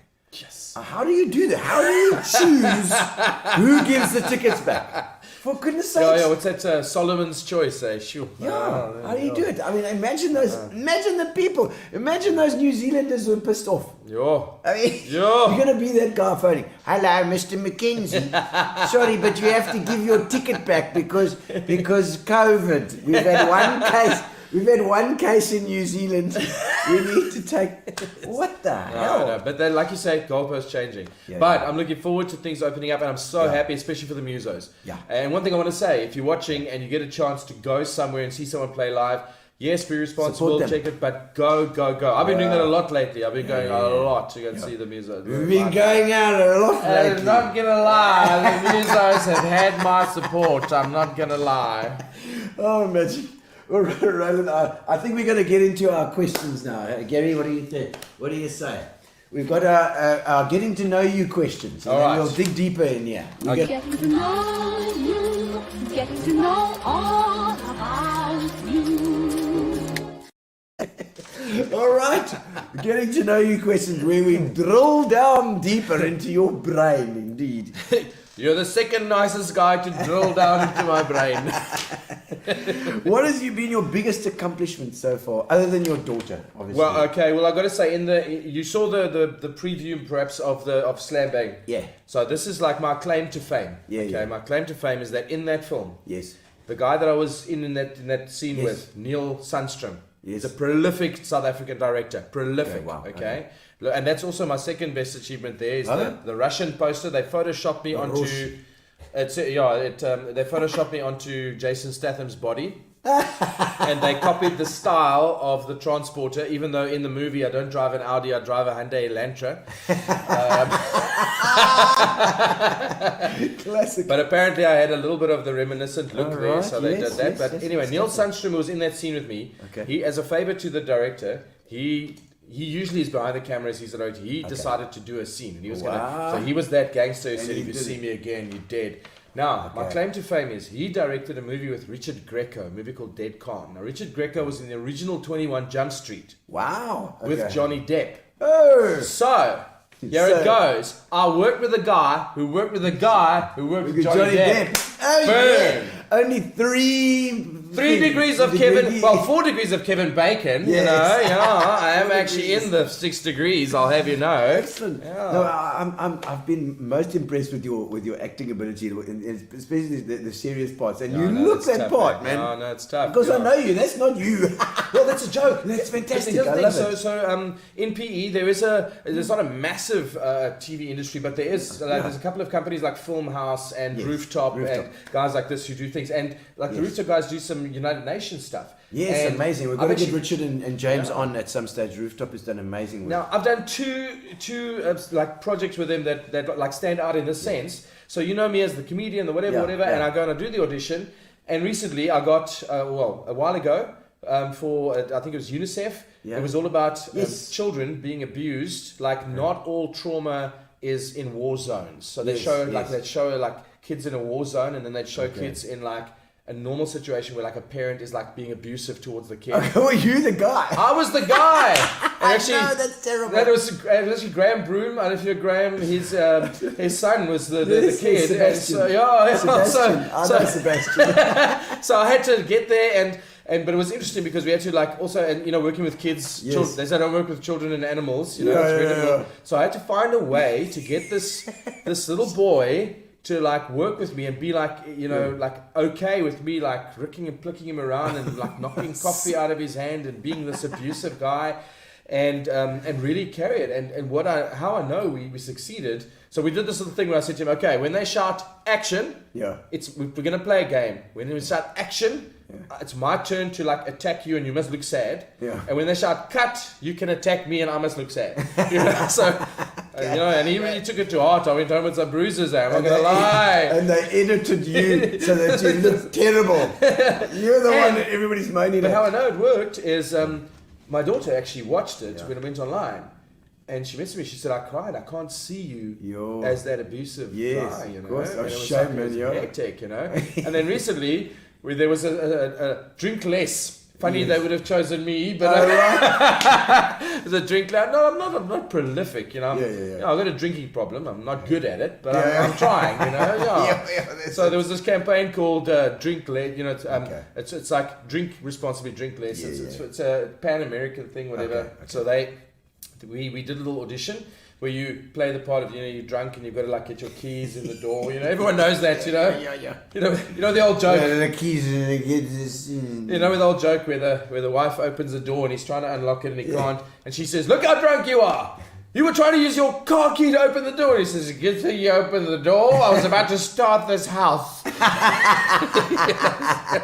We had to do that. We had to do that scene, where you try and get the keys, and we went to another scene. We wake up hungover, and we all did the same audition. All right. And then they allocate you to the different parts. All right. Guess what I got? The comedian. Drunk, abusive husband. Of course. Gee, I told you, However, you've just got that look. I've just got that look, Yes, drunk, abusive. Whatever. But having said that, I did have to. It was very emotional for me because we had to do a wedding scene. On Monday, we shot this wedding scene and had the blushing bride and everything. And I've just been recently divorced. So my lawyer actually phoned me and said, "What is this I see on Facebook? What the hell? I thought you'd learn." It's healing. It's healing. Exposure therapy. It's healing. It's healing. Okay. What do you wish you could have known when you started out? Nothing is as serious as you think it is. Yeah. I wish I'd have known that. Yeah. Nothing, especially in this line of work, nothing is as serious. Of course. The days you're standing backstage and like, I don't know, the Tito Mbowene's there, the land bank, and you're walking out and you're like dying inside and whatever. Nothing is as serious. You get out, you do the thing, you're there for a reason. You can do it, that's why they hired you. You do it. And then when your debit order bounced, I used to die inside when a debit order bounced, And now I say, I mean, you're obviously being in the entertainment business, you get used to that. No, you do. But no, anyway, what I'm saying is from everything across from if you don't get that part, if you don't succeed at something, if your debit order bounces, if you don't get paid on time, if you do get, whatever, nothing is as serious as you think it is. If I'd have known that young days, it would have helped. It just helps your stress levels. I tell you. I think it is very good advice. Gary's saying that's terrific advice. It is. You're so right. And people worry about, they sweat that small stuff all the time. Yeah. And as a comedian, as another thing, as a comedian and an MC, you know that people are people. It doesn't matter if there are a million people in front of you, or if there's 10 people in front of you. Yes. Each one of those people has got a connection with you when you're on stage. Yes. So and there's you seeing 1,000, and they're all seeing one, and the connection is with one. They're not connecting with each other. If you know what I mean, they're connecting with each other's energy. Yes. But they're connecting with you, and so if you connect with them, Also, the other thing I've learned as well as a performer is. If you make the people from that's where we work with different companies. So we can make them the hero of their event. It takes the pressure off you. If you know what I mean. You just make sure they're the hero. And a lot of people who are performers go, I've got to take all that. I better be all this. I better be the hero of this entire event. And if you make the people of the event the hero, it's such a camaraderie as opposed to this pressure on you to be part of them. You've got to be part of them as well. consummate master of that. Yeah, it's kind of and people always say, as Camille, I'm sure you've had it as well, where people say to you, how do you, I'm so scared to go up there and talk or whatever. But everybody wants you to succeed. Yes. Hey? Yes. They want you to do well. They're not like gonna maybe you'll find one oak in a million people. But he has some advice. He's a dickhead, So no, exactly. Well, those who mind don't matter, and those who matter don't mind. So it's crazy. The thing is, I've always said to people, when you go up there, think about someone when you're on stage. Think about someone watching you who thinks you're made of chocolate. Someone who loves you. Someone who looks at you and goes, that's Gino. Yes, that's how he is, Gino. And if you're going to go do your speech, think of that person and talk to them. Yes. Because they, like you said, they want you to succeed. They love you and they want you to succeed. So, and especially if you're with them in the company, if you are part of the company. Yes. Like if you are the admin lady that has to come up and make a speech in front of the whole company. That company loves you. They do. They so want you to do well because they know that you're the admin lady. They know your weaknesses. They know that you are fragile, and they just want to love you. And it's the best. I wish that I was the admin lady. Yeah, well, you didn't say that earlier. No. Forks in the eyes. No, I mean, I don't want to do their job. I just want to get that chance. I just want to be that person. Yeah, I hear you. Oh, that was great. What's something that people sometimes misunderstand about you? I'm extremely clever. No, I'm joking. See, you misunderstood it right now. I'm good. He's also got a bit of an ego. And humble. No. That was the joke. So what they misunderstand, I'm pretty like serious as an individual, and a lot of people don't get it. And I'm sure you get this as a comedian. Yeah. So I'll talk to people, and I actually have a serious side, like a really serious side, And then I'll be talking, and I literally at one stage went to a psychologist, and I was, you see now, and she said to me. She said, listen, we will deal with your pain momentarily. Just the way you said that was so funny. I just need to take a moment and laugh. And then you're going to get back to your pain. So sometimes you say something and people don't take you seriously or they don't think or otherwise they think you just want to talk about all the weird stuff. Whatever. Or if you do ever talk about something serious, they go, I didn't see what that. the hell? I mean, he's quite a serious guy. So there's that side, But I mean, there we go. Philippa says, I also have a serious joke. Grumpy lump. I can be a bit of a grumpy lump. I'm always like moaning about Philippa, that's why I'm telling everyone comedians have a deep side. Your wife puts everything out there, you know what I mean? I moan about them using the electricity because I've got solar now. And so they mustn't use, don't you put on the geyser? Why are you putting the geyser on? You see. Because we can switch the geyser on and off. Yeah. It's always funny. No. That's the question they always ask. Is he always this funny? Yeah. No. Well, I think I am. That's the dad joke allowance. You understand? It's like they get to say, that's the sixth one today out, Dad. Yeah. No, I get it.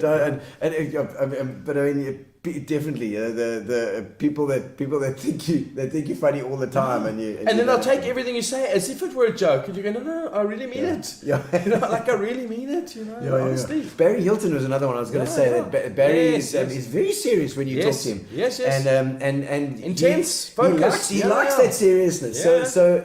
But with Barry, it's so difficult because he is so bloody funny as well.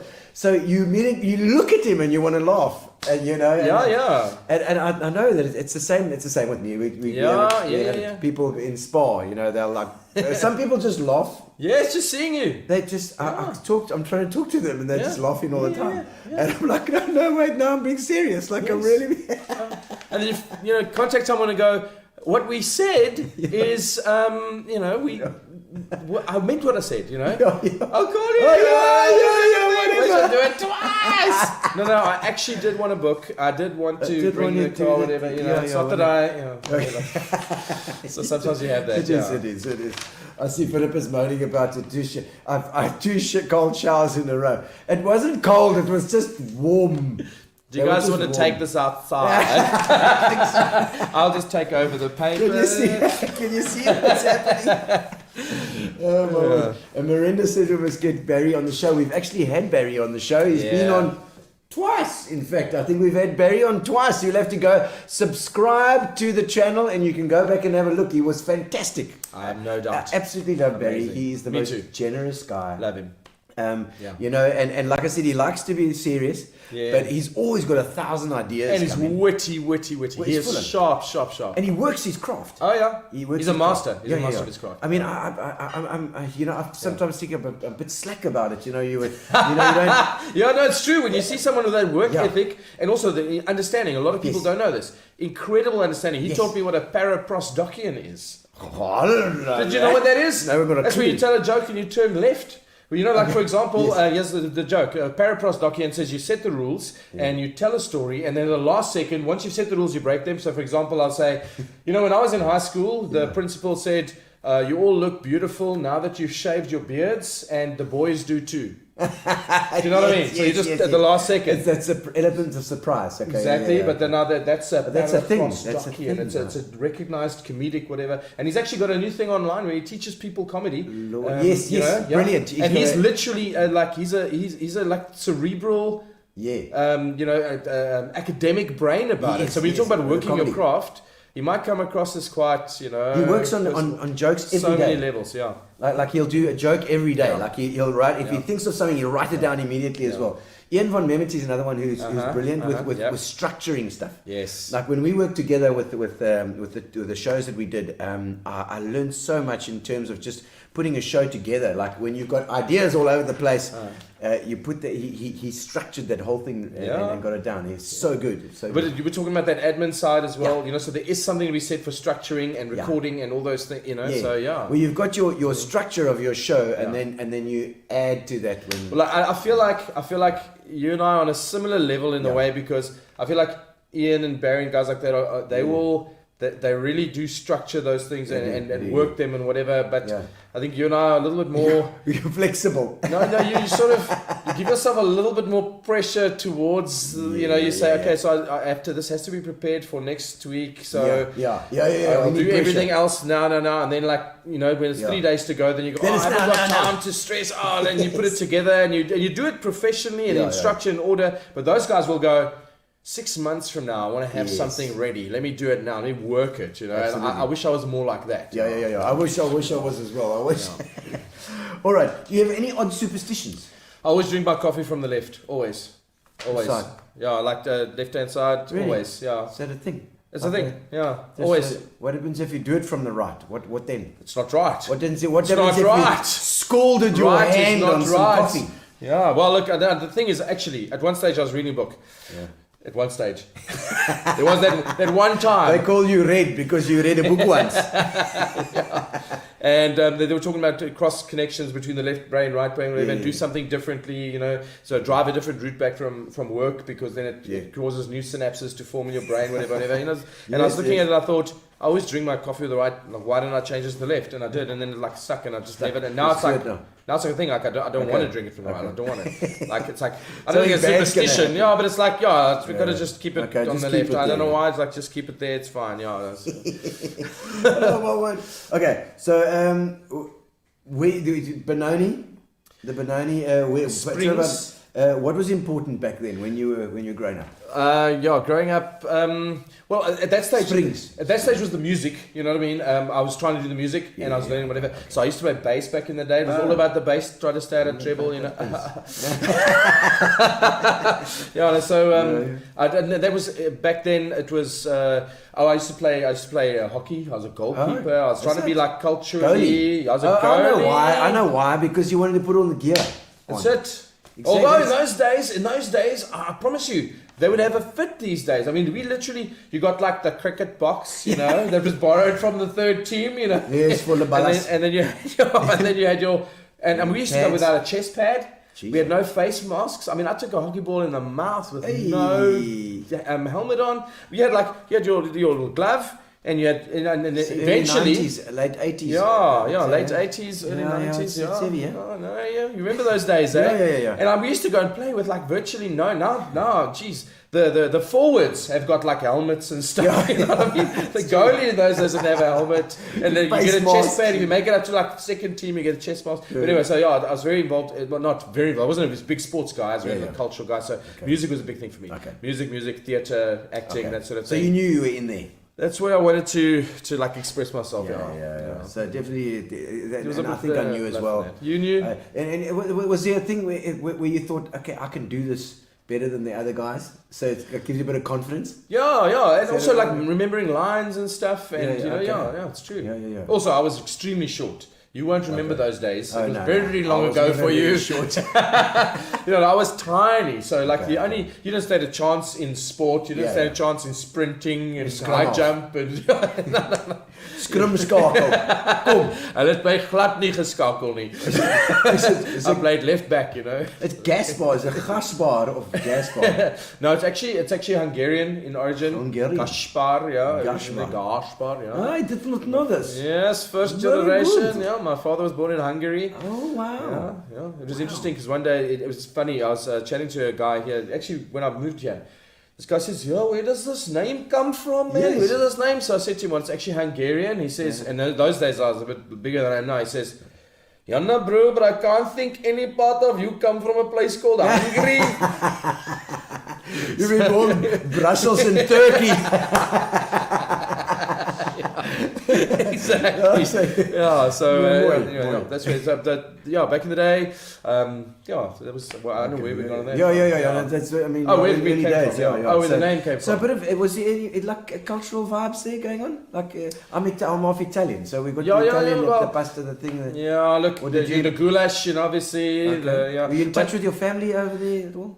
We wrote letters. So so my cousins were learning English, and the family wanted them to learn English, being international. We were coming out of glasnost and perestroika back in the days. You know what I mean? It was like just USSR was just opening up, and they'd been part of it previously. Coming down the 80s. 89. So we were writing letters. They were teaching them English, so we had to write back and forth. And so, but now, unfortunately, they didn't teach us in Hungarian. So we were the English connection for them. And but we've got Google Translate now. Yeah, you do. Yeah. Are you still in touch? No, definitely. Facebook is great. Hey, my cousin, who we were writing letters to, he's not some kind of rock star. Oh, really? He's a guitarist. Yeah, he plays for Unique, who's play heavy metal. Hey, listen! I thought I was the guy, because I worked with a guy. I worked with Johnny Depp. Yeah. And then my cousin Gabor, he sends a photo and he goes, "Hey brother, I was in America. Look who I meet." And here's him with Chuck Norris. No way. Oh well, there goes I worked with the guy. I'm like down in the family now.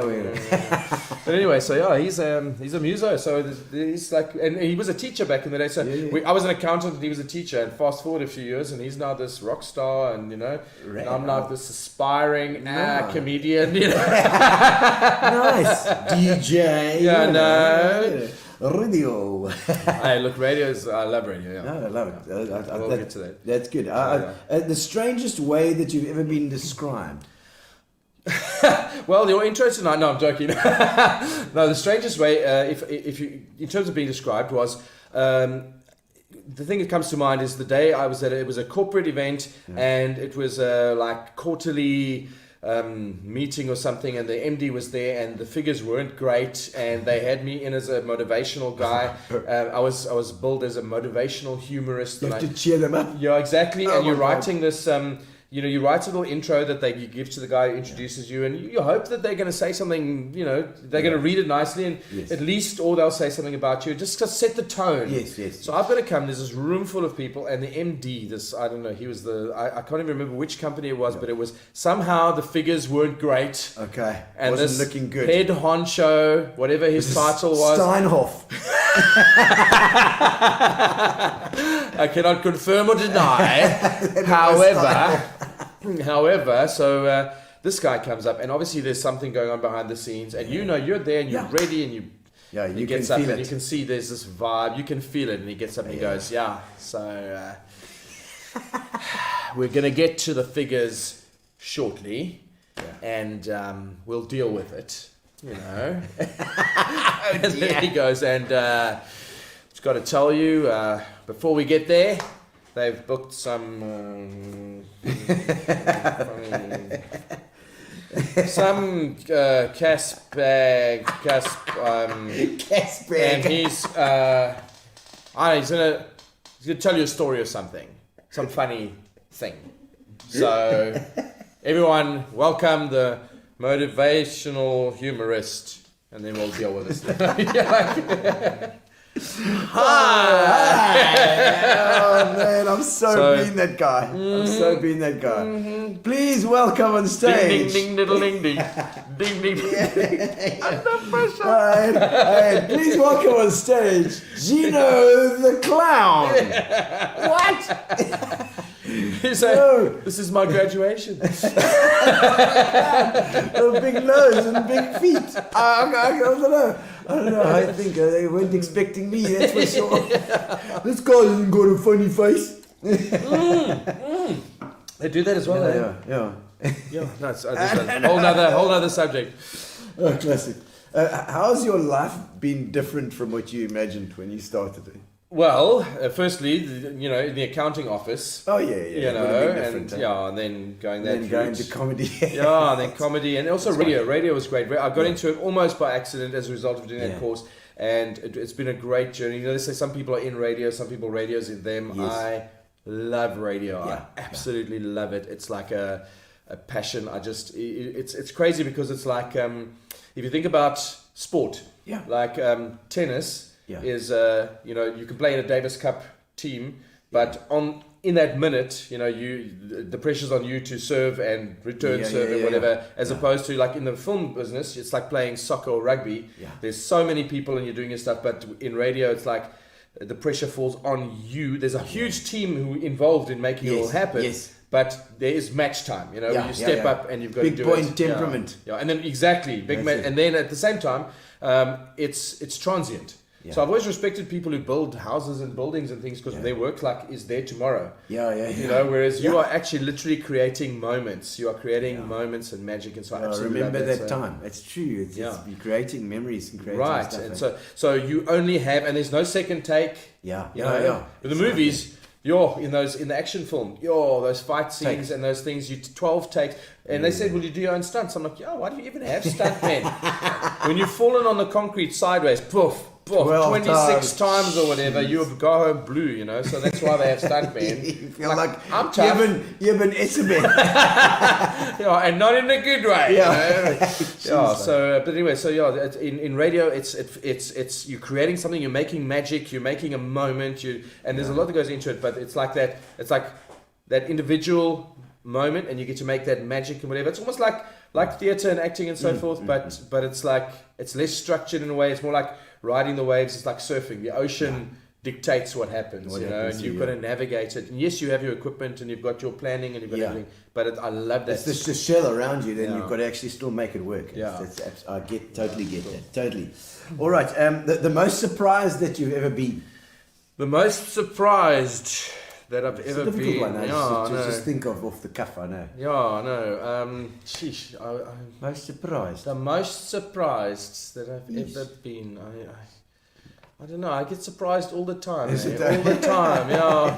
Like when the payment comes in on time. The biggest amount of money. The most surprised I've ever been. Sure. That is a difficult one. It's a difficult one. It escapes me. It's fine. We'll come back to it if we need to. The strongest reaction that you've ever had to something that you've done. Hang on. No, wait. Is that also surprising? It's the same kind of question. Oh, okay. I remember a moment. It's not career-wise at all. Can it be anything? Anything. Anything. Okay. So I've been recently divorced. I referred to my alleged former nuptials, and unfortunately, I have the experience of having been single by an order of the court twice now. Comedians, second divorce. Right? Okay. I'm Ross from Friends now. I'm that guy. So before, I was my 30th birthday, biggest surprise ever.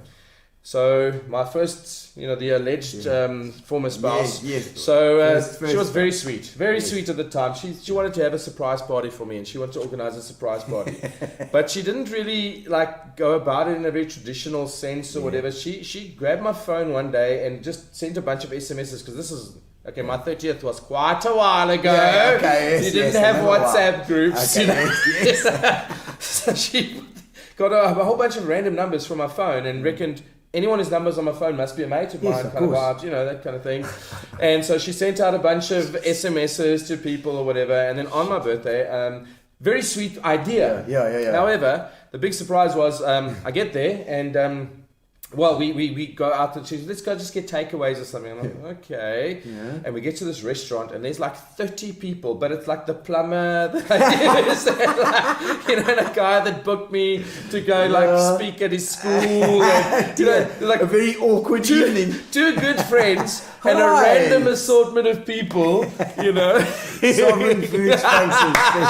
I will get to that. We'll get to that. Okay, Oh tell no, us. we will get Joan, to I that. know Joan well. I Joan love it from a bit. Sovereign Foods. Yeah, remind me about the Samba Queen. We'll Oh, talk oh, about oh, that. okay. Yeah. Nice. No, Joan. Yeah. No, well, let's That was a surprise. Let's talk about that. We'll get too. to that now. Okay, no, let's do it. Yeah, let's talk about that. Joan, what's So tell the me about Sovereign Foods, I've got to tell you about that. That actually, there was a moment in my career and my life that was a salient point when you get to like a no return or like a next level. yes. You've crossed a certain a line, crossed the Rubicon. So that actually was that kind of thing. Yeah. So what we did is we. They booked me, and we were talking about kids saying, "Oh, my dad's got women's clothing and hats and outfits." So they asked me, they go, "Right, would you consider doing Samba Queen vibe, like drag, whatever?" So I got there's a picture of it somewhere. There it is. There it is. There it is. The heels. The Madonna bra, Jeez, the like, feather headdress, the works. Holy crap. The double underpants, the whole thing. How is that? Looks like gold. Yes, gold. Yes, yeah. Gold So member. that was the Samba Queen. So you need to bear that picture in mind here. Yes. So they've got their delegates at the Boardwalk Hotel. Yes.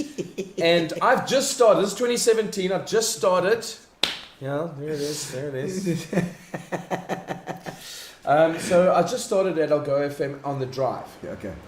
And with Rochley? No, before her time. Rochley. So Wayne went. He had kind of semi-retired, resigned. He'd gone from to work. Atlas, and then he was doing still the top 20. Okay. So I was just starting on the drive solo, and it was amazing, so exciting, incredible, awesome.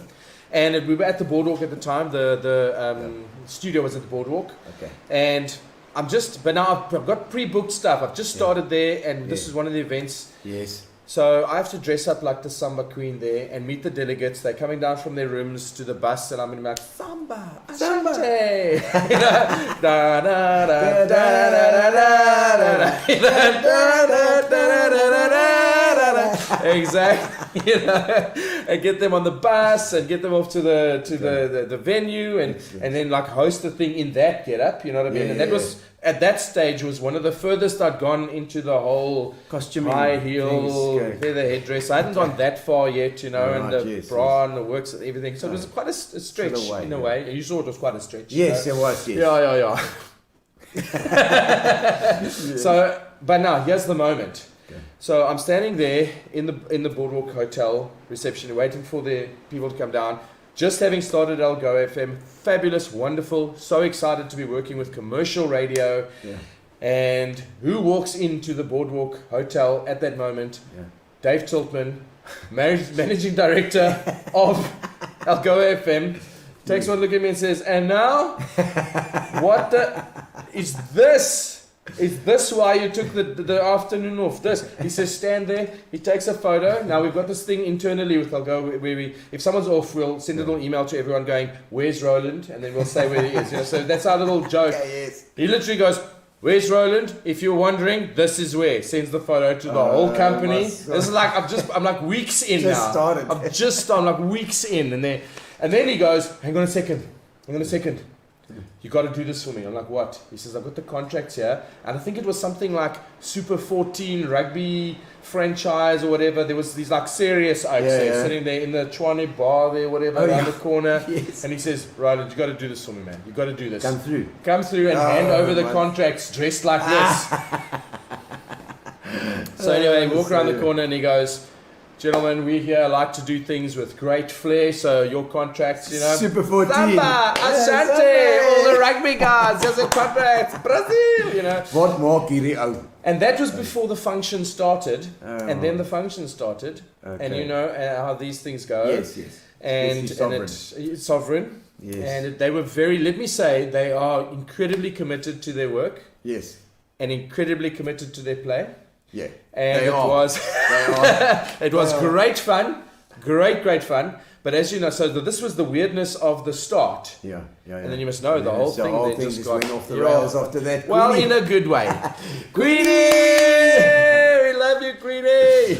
Oh, that's right. Queenie and Rochley. There we go. That's my. She's my left brain. She's my co-host. She's my. I tell you. And Miguel, how's that birthday? Oh, I don't remember the birthday. Yeah, no, that's Is that the one you were talking about? Jackie Hamilton. Oh, Miguel was never invited to that birthday. That's why. He wasn't on my phone back then. We didn't know each other back then. No. He's a more recent addition. But tell us about Rochley. Rochley, nice to see you. Oh, listen, Rochley is absolutely amazing. She's really like like the energy you have with a colleague. You can get put together with anyone, like working with Ian.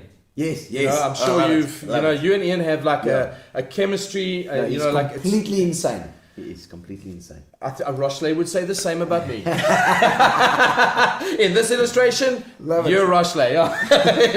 So no, she literally I think she needs counselling, that sort of thing, working with me every single day. But no, she's just incredible as a co-host. We have a great energy and a chemistry, and it's sincere, it's genuine, you know. But we actually are the kind of colleagues who like. Literally, we'll work together for 4 hours, and then you've been chatting and working for 4 hours, and then we'll go downstairs and we'll chat for another 10 minutes, just to like sort out like what and then we really we get on well, and also she's what's like from the next generation, you know, she's like tech savvy, online savvy, all that stuff, she so it's quite nice because anything I don't know about like the TikTok and all that stuff, you know. So you're more like there we go. Have a look. Look at that. Look at that. Lovely. No. And she also like she teaches me a lot about like the online stuff and the So you're kind of like Hamilton and George Russell as opposed to Hamilton and Bottas. Who's the George Russell in this illustration? I'm just saying. She just doesn't let go, you know. She says in a good way. She says I'm completely insane, but in a good way. She's just saying that because it's online and it's going to be recorded. Yes.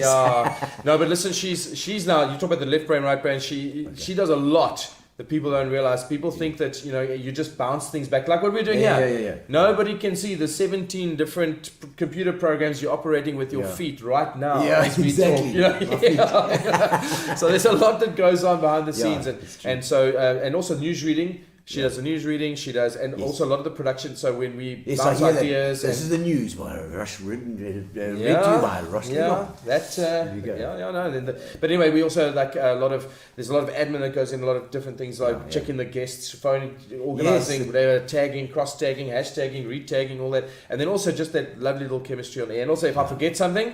She's like, excuse me, like that, and I'll be like, thank heavens, left brain, but it's great, we have a great, the chemistry is real, and it's quite, I mean, you guys have to stick to that routine, I mean, you have to stick to that structure every time, they're quite, I mean, these commercial radio is quite structured in terms of, so you have to fit within a very specific framework, and your creativity has to come through that framework as opposed to, like in the old days, you could literally stop stuff and do other stuff. You know, you'd like stop a record halfway and do something. Now it's all calculated and everything. So you must be creative and amazing and interesting and fascinating within a very tight structure. So you don't get as much as, I wish you wouldn't talk so I can record the song. You don't have to do that anymore. You got Spotify. Remember that, Oh my word. Okay, the oldest thing that you own. I think I've still got a tie or something from school days. School days. Because in Springs Boys High, look, I was short. Yes, I was short, but I was a prefect, bro. Because I think in those days, it's like nowadays you've got like BE, you've got to have like certain like representative selections, and I think they had to have like one nice guy. Okay. The other oaks commanded respect, and they were hardcore, and they were whatever. So the friendly guy, you were like the popular vote. Well, not even, maybe that's so I was like a representative. And I think those little memories. But having said that, you had your group of mates, and even though you weren't, now the other oaks, like Patrick who was on earlier and whatever, the oaks, they were hardcore oaks. They Springs, no.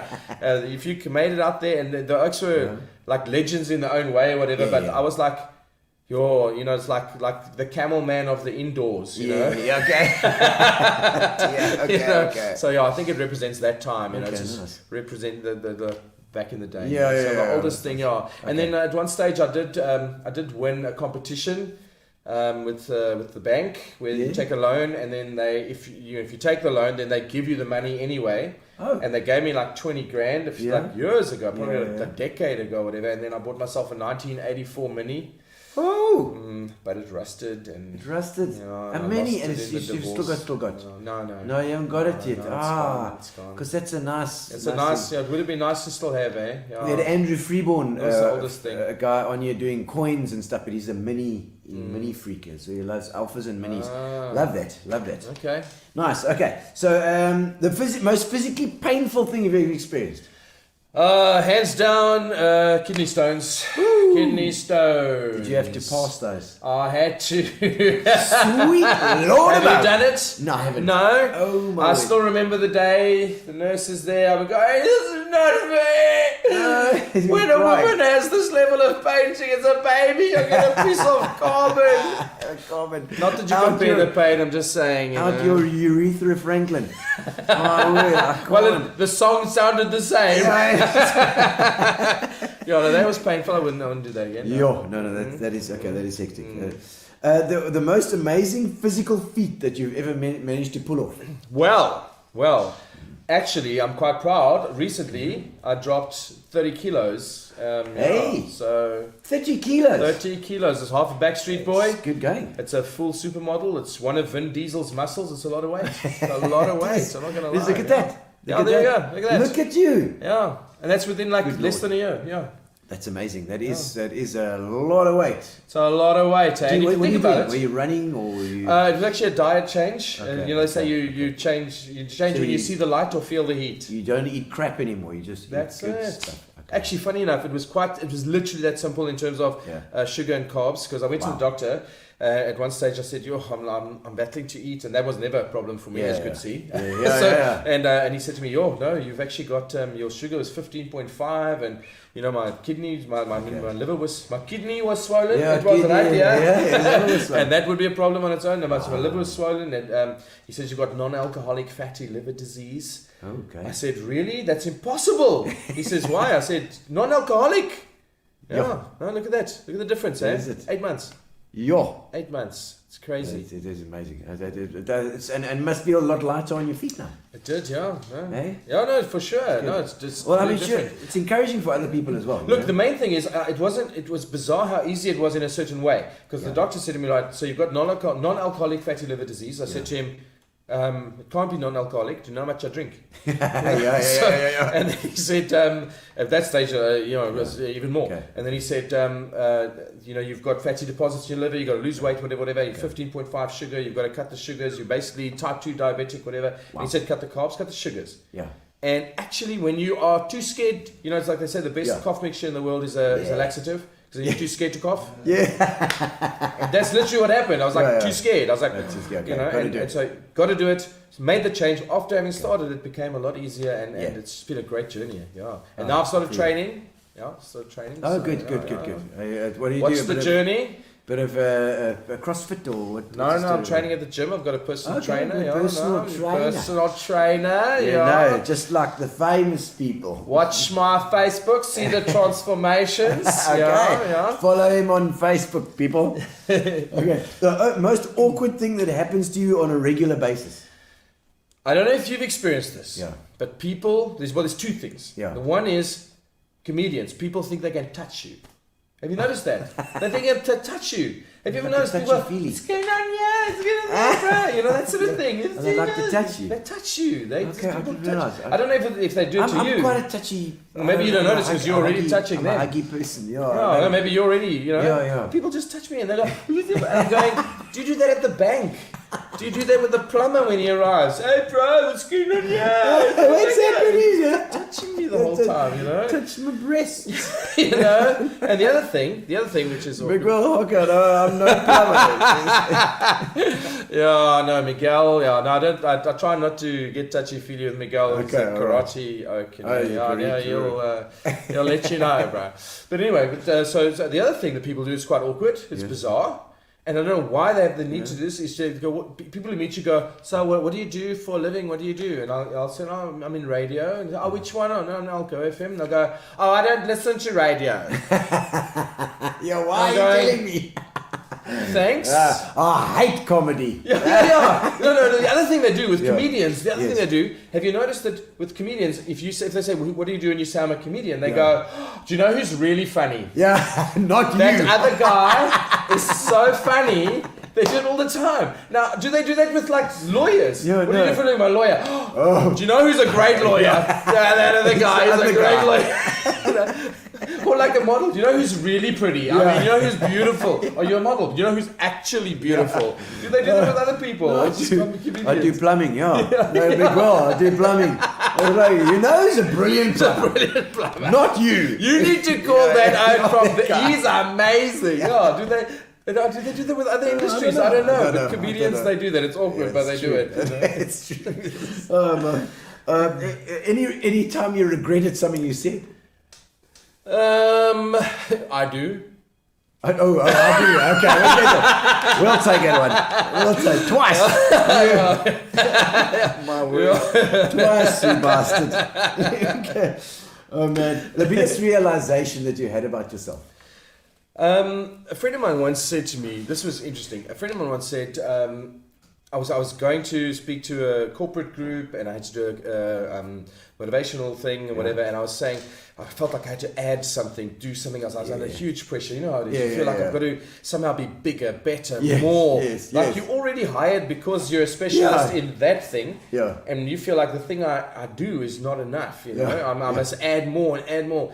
And I said to him, you know, I just I feel like I need to do. And he said, dude, like you're a gift. Yeah. In the situation, just be the gift. Yeah. Just be the thing that you are and just be that there. And I just realized, actually be the gift. Yeah. And it's crazy. Yeah. Whoever you are, there's something be that person. There's something you do. Yeah, there's something. And then also the other thing, which is a bit sort of emotional, is we as entertainers, we want to help, we want to have a positive effect. Yeah. But we feel like our work is often quite bubblegum in a way. You know what I mean? It's like we don't realize how powerful it can be. And also in radio as well, you know, we're always trying to be encouraging and interesting, and you know, you can't be that like Larry King all the time. You know, so we're chatting. And recently, people have come to me and said they play the show in the oncology ward. Yeah. And someone said I was getting chemo, and everything there was alien. Everything was alien. Yeah. But your voice on the show was like home. Yeah, you know? And so just I didn't even have to say anything profound, but just being consistently there, that did something, you know. Or someone says, it's a reminder of home, or a reminder of normality, I suppose. And when you're in this world where things are crazy, you know. And this whole COVID thing has been completely insane. Yes. And so many people have gone into depression about it. And I know this. I mean, it's no wonder. You know, how do you expect people to cope with this? You know. Yeah. No, true. Your life has been turned upside down. Yeah. How are you gonna? Well, it's like we were talking about. It was Glenn with the accident. You know, when everything gets. You know how someone like navigates it. Yeah, it's not easy. And when you see someone doing it successfully, it's amazing. But if you can be part of that in some way, so like I like to use the little way of speaking, I'll say something like, thanks for letting us be the soundtrack to your Thursday or whatever. And I just like, when you can be, like even this tonight, if someone's watching and they're having a good time and they feel a little better than they did, and it's given them something, just like on Monday, if you're working if you're that plumber that we were talking about, and you just make someone's day a little bit easier, and you be the thing you are, and you don't feel the pressure to have to be something else, something more, and whatever. So the realization, be the gift. You are already something. Be that thing. You know what I mean? Just be that, and just go into the situation being that thing. And also, you don't realize just by being kind or whatever, answering the phone in a happy way or whatever. People need it. It changes lives. I mean, as maybe we see it more as doing comedy, but just to be, even if you're in the office or be be positive and be happier, because it just makes everything around you better. It does. It really does. I mean, I've worked in corporate offices and I loved it because there was always if Gino's there, then there's something Badorna going on, and I enjoy that. And you do it in between, exactly. Well, it's like there was an old motivational book, Fish. They said do ordinary things in a world famous way. Yeah.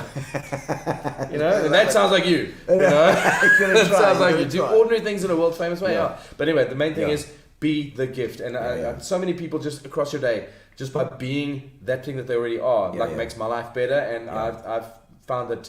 If I can just be that, it actually has an effect, and I've seen an incredible effect on people. It's, it's good. I'm grateful for. Profound stuff. Yeah, this is good. Thanks. I like it. The most embarrassing story from your childhood. So I was in primary school, and it was geography class. Is it Springs Primary?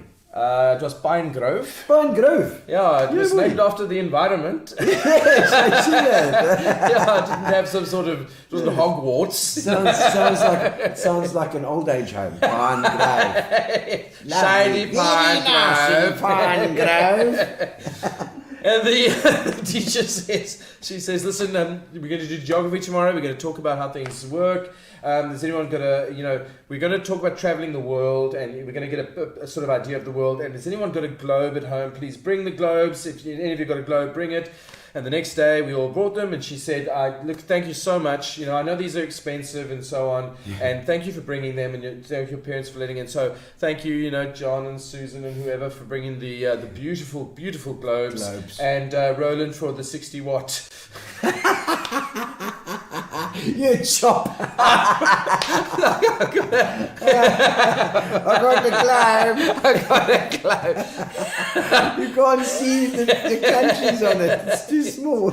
I thought this was science class. This little light of mine, I'm going to make it shine.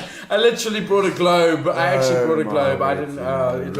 I was young. It was Springs. You just asked your mother, and she gave you the first. What do you need it for? School. Okay. and as it so happens, I didn't end up pursuing geography into my high school. Good. Yeah, I'm not surprised. Okay, the most awful movie that you love. Well, I mean, I have the dedicated T-shirt and everything. Sharknado.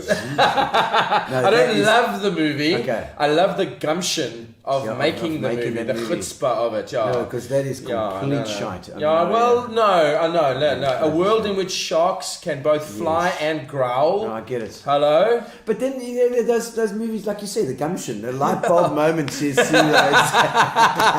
I like it, Sue. I like it. Because I have Sue on next week. Yes. She's funny. No, she's great. Sue Rhodes is fantastic. She's great. She's an ex-teacher as well. She's a teacher. You see. Well. Okay. Very good. Okay. So your favorite way to waste time? I'm somewhat of a pluviophile. What is that? It means when you watch watching rain, and you love watching rain. You could have watched it tonight. Yeah, I know, but I was busy. Go figure. Sorry about that. It was a beautiful rainy night, and I had to spend it with you. I mean, really. No, but I do enjoy being somewhere. Like if you're gonna take time and just be watch the rain. Quiet. I never do. Yeah. But if it's raining, I literally will stand and watch it. It's nice with a song or a coffee or whatever, Very depressing to me. I don't know. Well, yeah. I'm thinking why did you watch? Well, the interesting thing is, I used to watch. Or like if you're gonna watch something, watch the leaves fall off the trees. Watch something happy. Cheer up, man. For God's sakes, Roland. Yeah, that's just enjoy the rain. Well, no, just that's a random thing. But like, if you think about it, like, I don't really at this point in time. I think my life is just so busy that I don't enjoy like Netflix or movies or whatever. I actually just like something just that doesn't make me think. Just chill, whatever. You know what? I just thought of something now because I possibly have the same thing with wind because of PE. Like when I pass wind. No, I'm joking. I thought you watched wind. No, watched wind. No, it was true. When I watch wind, when it's windy outside. How do you see it? I don't know. You don't. You just feel it, and it's like whoa around you. But it's a PE thing, and I don't know if there's anybody else out there that feels the same. Like if you come from PE and the wind is blowing, it's like a normal day. Oh, then you're like the world is as it should be. Okay, this is I don't go outside. It's windy, but it's PE. That's normal. That's a normal day. It feels like home to you. It does. Okay. It does. It gives me some sort of thing. I don't know. Good to see you, my brother. Says Emil. He came from Emil, great muso, keyboard player. Yeah, pianist. Yeah, we knew each other when we were very, very young. Yeah, he was. I mean, he's probably great success of some with the Philharmonic Orchestra. Probably, yeah. No, but back in the day when I still played bass, you know what I mean. Okay. He was like a hot shot. He was a hot shot with the keyboard and stuff, and I just used 2 fingers. I wasn't there yet, you know. Okay. Bing, bing. No, the bass. Oh, the piano. Bass. No, these are the 2 fingers on the piano. Yes. Bass. Yes. Yeah, the bass. 2 fingers, 1 finger. No. Anyway, so Emil, nice to see you. Lovely. Musos. What's a talent which you have, which people would be surprised to hear about? A talent? Oh, well, it's some training that I did that people would be surprised. I spent a year doing opera training, vocal training. It was opera, yeah. Wow. I was operating, you know. Yes. So I did that for a year at National School of the Arts in Johannesburg. There was an adult education program where you could go after hours and it's like fame. That's I want to live exactly, forever. Yeah. It's a School of Arts. And yeah, it was that. Yeah, so I went there and it was interesting. And the trainer that I had, Dana Duval, he was incredible. He's really amazing opera teacher. Wow. He's trained some of the most amazing. He could sing. He sang with I actually ended up as a result of training with him. Singing the Randburg Men's Choir. It was this huge thing, 250 profound voices, whatever. And I ended up being the first, I think, in the history of the choir to rap with them at that stage, because I did a lot of rap on a Christmas thing, or whatever. And he was quite interested. I was quite an anomaly. I wasn't like the typical student who came from musical, like classical music as such. Yes. But anyway, at the end of the year of training, because I wanted to do it mainly for my speaking voice, develop your speaking voice, which it did in the end. And your breathing and your speaking voice. all that stuff. And at the end of the year, I got the opportunity to come here to PE and work with the community station. And I said to him, "Oh, it's so amazing! I've actually got this. I've got this. Oh, look at that! Do you see that? There you go. There's an awesome bassist. There we go. He remembers me being one, and I don't mind that. It's okay. Now we're there. It's okay. Miguel as well. You can pole dance as well. Yes, I did see some footage of there that is as well. some of that in my misspent recent youth. Yes. But anyway, where were we? Where were we? I was going over the thing. No, it was. Hang on, it was. The things you're surprised to hear about the opera. Oh, the opera. No, so anyway, when I was going to come here, I said to him, "I'm going to go work in radio. This is so exciting. I'm going to work in radio." Yes. And he said, "No. You should not be leaving to go to PE to work in radio. You should be leaving to Europe to work in opera." I don't know if he meant then yet, but I think he found. So I didn't pursue it, but I don't know if I spent a year learning it. The prospects are there. No, I can. Got that vibe. You can do it if you need to. You can need sing. to. No, I'm a bit of a screamer. Well, I'm a bit of a screamer. I bet so. I just to pick it in the right key, and I'm okay. No. Like, for me, it was just training the vocal, whatever. I'm not an opera singer by any stretch, but it was something people might not know. Is that yes. Surprised to hear. Would have been surprised trained. Had a little classical training back in the day. That's it. All right.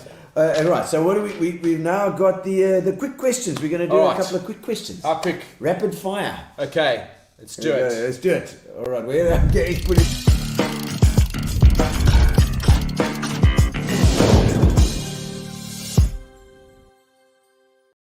Hydrate yourself before Fire you get away. in there. All right, I love this question. The first album that you ever bought?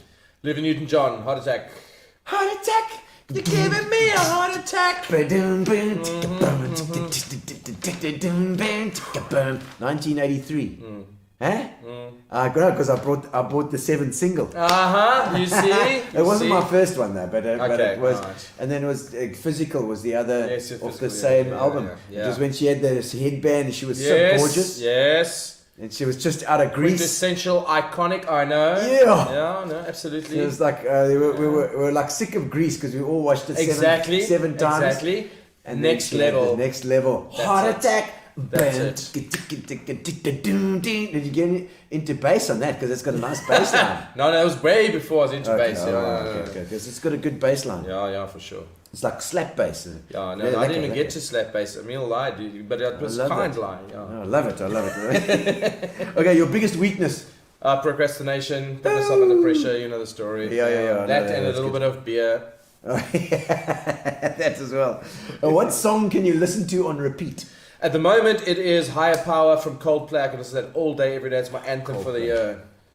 My wife listens to Coldplay all the time. I mean, I don't mind Coldplay, but 50 hours a day does get me.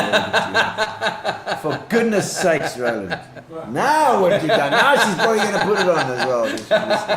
There you go. Your pet peeve. What's your pet peeve? Pet peeve. It is. It's passive aggressive people.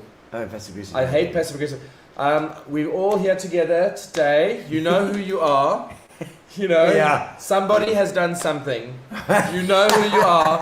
I hate that. Like no matter what, is it a club, is it work, is it whatever? I hate that. Just like get to the point. Just tell us what's wrong. Because the other thing that happens is people who like do things that you actually need to address never care. And people who care are not the ones doing it. Are the ones worried about it. So you get together and you go, right guys, this hockey team, some of us are not arriving at practice when we should. And the Oaks who get there late are like, can we go already, Brian? Can we go already? And the Oaks are early are like, I should be here earlier, I was more committed, or whatever. You're so good at spotting this stuff and putting it into something that's understanding that you can understand. Picture, I love it. You're so good at that. Okay. What is your guilty pleasure? Guilty pleasure. I don't know. Chocolates? Everybody says chocolates. No. It's probably going to be the beer at this point in time. Radler. Radler, the lemon beer.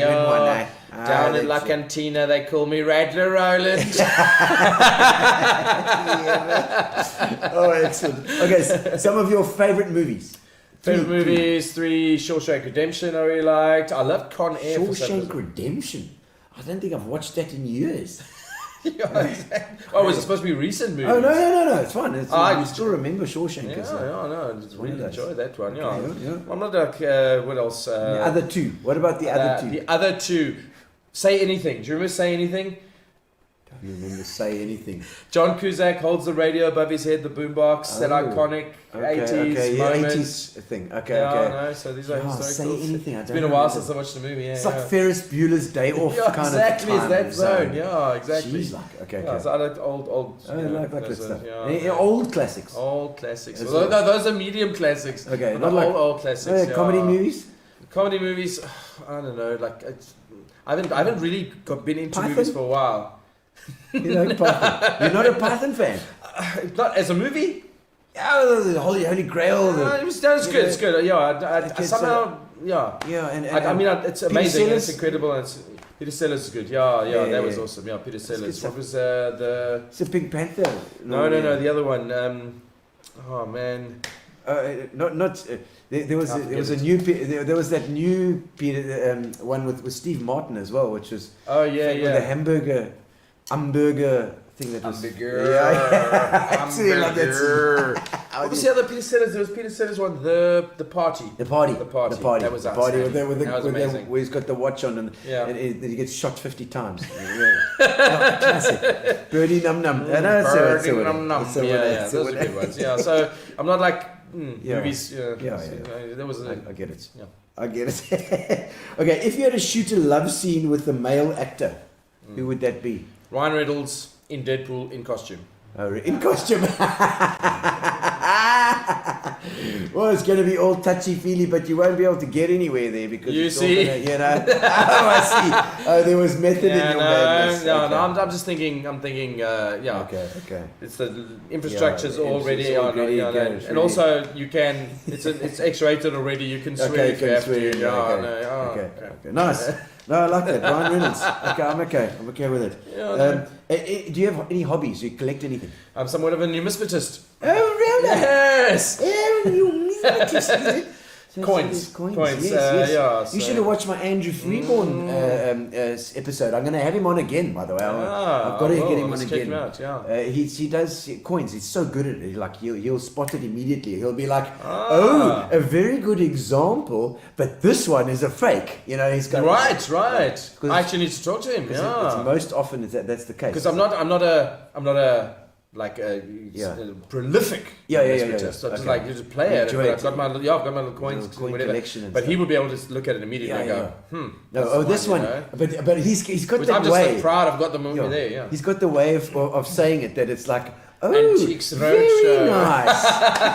That's a very, very nice coin, but it's really a pile of shit. You know, it's like that's Andrew. He's like so good, and he makes you feel like, oh, you've still got something. But really, it's not worth anything. This is not worth a thing, but it is beautifully preserved. If you had the 1965. Version Tiki, with that was pressed in Afrikaans.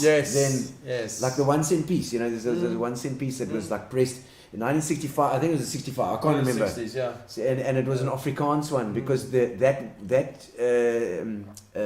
thing broke, so they couldn't print anymore of that. They only had the English one left. What do they call it? The stamp thing? I don't know. I'll have to have it on again. Mint. The mint. The mint is broken. Yeah. All right. And so coins and that's it. No other passions.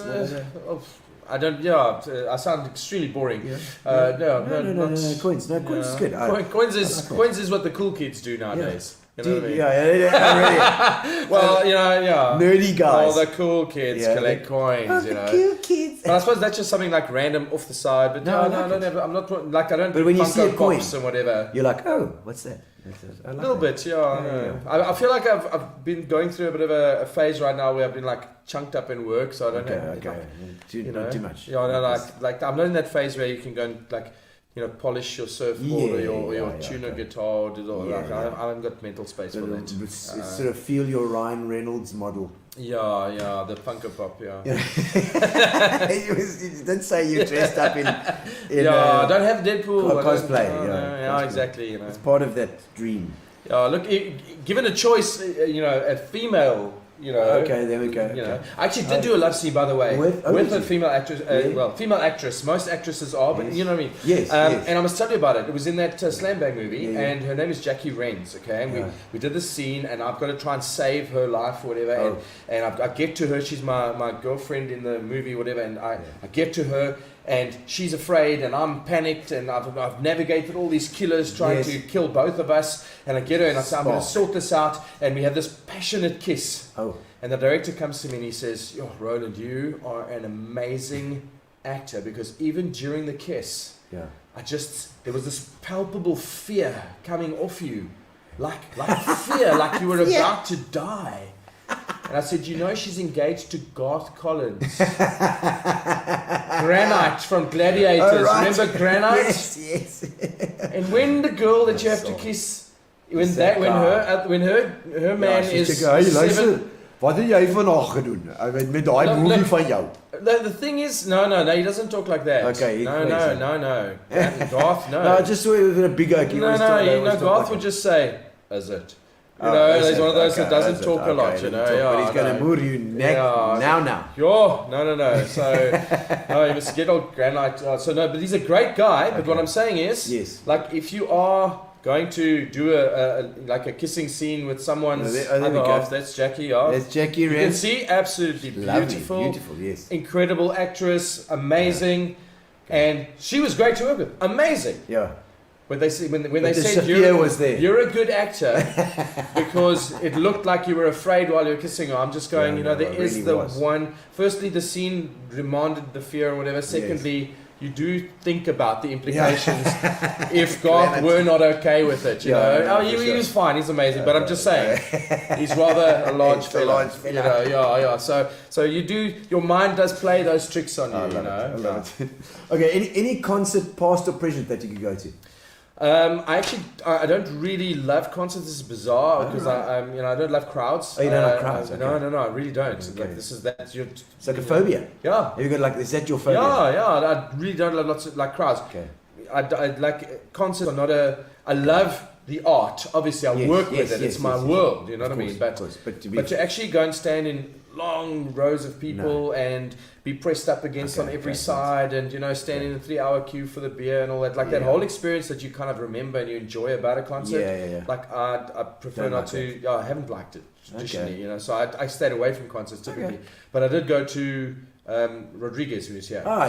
And that was incredible experience. That's also a nostalgic thing, right? And I feel like I'd go, I'd relive that. He was, it was really amazing. No, he's a winner. It was a winner. Hey, it was great. Okay, let's have a look. Your go-to restaurant with amazing food. So that friend that you phone, and you say, we've got guests here from wherever, whatever. Where can we take them? And we'll take. I'm not that guy. Oh, you're not. I'm that guy. Lately, my favorite for everything. On Circular Drive, there's this beautiful place, La Cantina. La Cantina. Manny and Sarah, I met them when they were doing food truck work. They're incredible people. Lovely. He's Mexican. Do you know him? No, you know them? I'm sure I've met them. Okay, no. In fact, I think I can't remember if it was La Cantina or the one next door. There's another place as well. Yeah. We often go to those two spots. Right. But La Cantina, I know it's popular. And Wayne Callis, he plays there a lot. Plays there a lot. Yeah, no, and Manny, and they do like this Mexican food, and then and Manny will randomly will kind of go, Roland, get that American accent. You look like you need a tequila. You look like you need a tequila. It's all about the personal thing, and exactly. And then the staff and the people there, and also like there's a sort of. Of late, I've been quite frequenting it quite often, they've supported the musos. But that's why. They've supported the musos over the time. So kudos to La Cantina for doing that, and the others that have been doing it. But having said that, a lot of the musos obviously also hang out there. What was nice for me is when I got to this phase, where I wanted to just like get out because I was like a hermit for like a year and a half or whatever. I was just like, and then when I started going there, and the musos would hang out there, not just the guys that are playing. So Wayne would play there, Greg Short, Lucas Rising, the Nigel and the guys, Big Man and Bear, Hugo and them, and Claire Venn, and all like you can just name them. And it's great, and artistic little vibe going on. Exactly, but then the other guys, when they're not playing, they also like would pull in, and it was so great because among the people who go there for the musos are the famous ones there, and I could just be nobody. I could just go there and hang out in the corner and drink and chat, and nobody cares because all the musos are like, see Tim Setzo's over there, see Rob Thompson's over there. You know what I mean? So it's actually great. It was awesome. And it's so crowds. That's an interesting thing to be a comedian thing and not enjoy crowds because I quite enjoy it. I mean, I don't mind lots of people, but it's quite a few people have said no crowds. I don't prefer it. It's not like great fun. It's like it's a stretch to do it. I'm there like woohoo. Yeah. Philip and my wife is like, no, I don't want to go to crowd. I'm like, come on, let's go. Gino, come on, waiting for you. Okay, most amazing place in nature that you've ever been. That you've ever been, sure. Well, look, do you remember? Well, I did go and visit.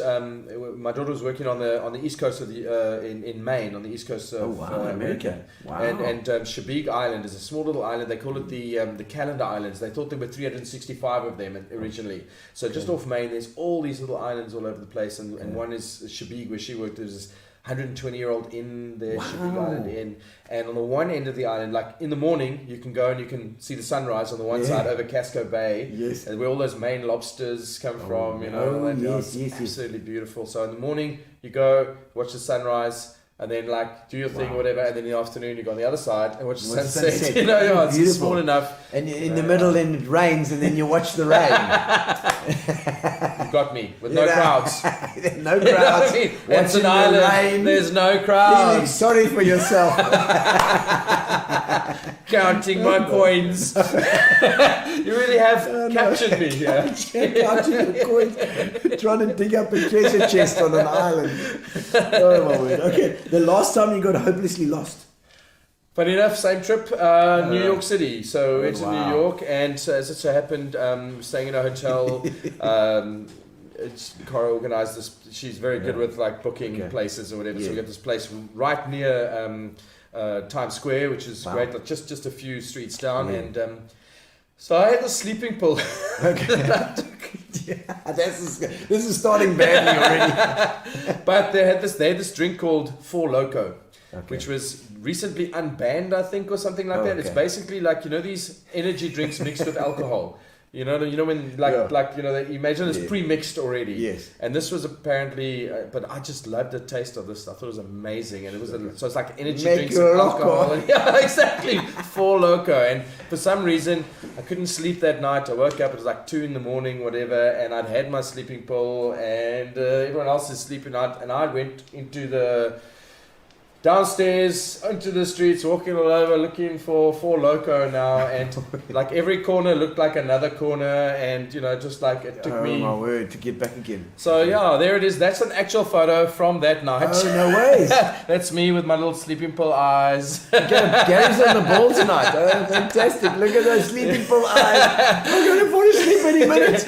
You know, with my little hoodie on, and I'm looking for where can I get some Four Loko? Can you go? Missed the taste. I was introduced to it yesterday. I missed the taste already. Anyway, so I don't know. Hello to everyone on the street. Yeah, exactly. And my daughter's like, it's New York City. You can't do that. But I don't know how long it was. Was it half an hour? Was an hour? I don't know. Was I lost? I don't know. I found my way back eventually. Okay, good. No harm, no foul. You know. All right, we got two. Let's do 2 more here. Who is or was your most interesting friend? Well, I mean, you know. I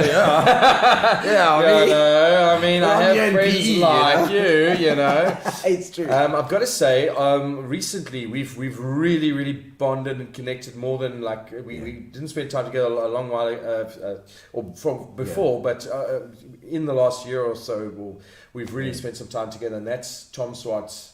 I don't know if you know. Tom, I know Tom. Yes, I met him. He's a nutcase. I met him at the music kitchen once. Love him too, but he was on Survival or something. So Tom is just an absolute gem. And his wife, Nikki. Tom and Nikki. It's hard to choose. It's hard to choose, you know, because Nikki is like this, like wide mind. She's this creative. And the whole thing. And she's like got these incredible ideas, and she's like just this font of like life energy, if you will, you know, and she says profound things, and she's just amazing. And then Tom is like this like huggable, lovable bear of a larger than life, and you know, but now the thing is, you chat to the two of them, and then Tom will come up with something really profound, and he'll say one thing that'll like change my month.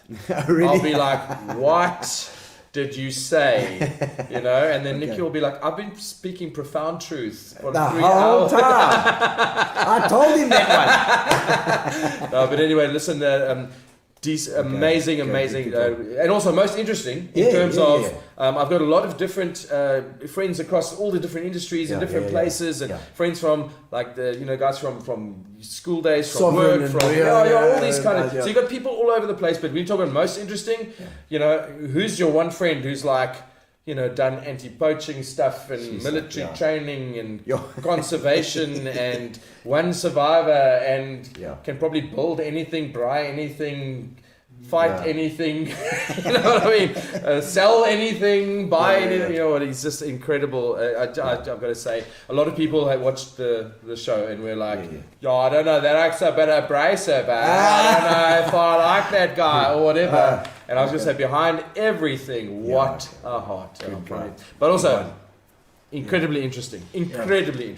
Because it's doing comedy in the shows and the things, and you in the public eye. It's difficult to then also make new friends and drill down into that friendship. It can be difficult. It's true. Because you know so many people, so many acquaintances, and also it's the kind of friend where you know the life. Yeah. So if you see each other and you don't see each other, and you can spend 3 days together and then not see each other for 6 months or 6 weeks or whatever, and then and you just connect. And also, literally last night, or he sent me a message, a little photograph saying, "The weather is here. Wish you were wonderful." That's the kind of mate you want. You know what I mean? Yes. No, I get it. Okay, let me find one more here. Here to go. The most uncomfortable place you've ever slept? It was Braamfontein. It was in the middle of a shoot. It all starts well with Braamfontein in Johannesburg in the city centre, and it was an infomercial we were shooting. Okay. And 3-day shoot and whatever, and the heavens opened, and the rain just came down. It was incredible. Like monsoon type stuff, and then these guys, how it goes with equipment and stuff, and they just put up canvases or whatever, and eventually they've just like secured all the equipment, and the water's running like this deep down the pavements there, and but you can't go anywhere because if it opens up, they've got to keep shooting immediately, So and you can't be inside because the lights and the electricity, and it's not safe and whatever. So we're on this pavement outside, and this water's running, and it is freezing, and you've got to be there for an hour or whatever, and your phone hasn't got any more battery. It was those days the phones didn't last all day, Yeah, of course. So there I was on the pavement under canvas in Braamfontein, just waiting for someone to say makeup, wardrobe, and then you got to go. But someone said to me once, "What does it take to be an actor in South Africa?" I said, "Well, I can't tell you what it takes, but I can tell you three great things that you need to know. Number one, you need to know how to wait. Because they're going to set the lights, and then, you know what I mean? So it's not like you don't just walk on set. You got to wait. You got to learn to repeat. Just take it over and over and over, and you got to be able to sleep anywhere, because if there is time to wait in between, you can't go offset whatever. If you got to sleep on the you got to just do what it takes. Yeah. Do what it takes. Gary was asking something here. The thing was, I caught what he was talking about there. So, on Facebook, you were talking about what's your great physical accomplishment. Yes. So I just wanted to get back to that. Yes. So after having lost the weight, before people used to say, you saw the Nacho Libre photo. Yes. I used to look like a Hollywood actor. Yeah. Jack Black. Jack Black, always, yes. So now after I lost the weight, I actually asked a friend of mine to do a photo shoot. And then we redid the challenge. Which celebrity do you look like? Yeah. Oh, you did it online. Who do you think? Oh, look at that. Oh my God. That's pretty good, I've got to say. That's quite close. Yeah. Darker version of that whole vibe. And more, very, very moody. I think he was as surprised as you are. Yeah, I'm sure. Fantastic. So you did it. You managed to make that transformation. Challenge, from Jack Black to, but it's actually quite funny because a lot of people have commented on that, and so I thought, I'll just post the comparison. Put it in. Why not, eh? Absolutely. All right, so final question we ask, and you're a perfect person to ask as well, and I know we've touched on a bit of it. Your worst gig and your sort of proudest moment. So you start with the proudest moment, and then we get to the worst gig. I think proudest moment, sure. Well, I think I already touched on it in terms of the proudest moment is when people when people come to me and say, it literally changed my life when you said, when you were doing your thing, you're doing your job, but it's changing things. So that's and proudest moment, Although the proudest moment was indirect. Another one was that Andre Metstrepe thing. Yes. When we did it, and it was the edit series. The previous one where it was where It was for the edit series, and Monet du Toit that I told you about was making the movie, and it was a competition and whatever. And it was my first sort of like serious acting role, like serious. And they had an awards, best actor, best this, best whatever. And Monet phoned me the next day. And he said, "Hey, buddy, you won Best Actor last night." And I was like, "Yeah, if I knew I stood a chance, I would have gone to the ceremony, you know." So my proudest moment, I wasn't there. Best Actor, fantastic. No, I wasn't there. I love it. No. I've never got any awards. Well, look, I'm an award-winning actor. Damn you! But I'm not anything of a comedian. I'm a ruined comedian. Okay, and your worst gig? Worst gig. Something's got the worst thing? So it was this national organization for professional people. I won't say what. Yes. And the Steinhoff.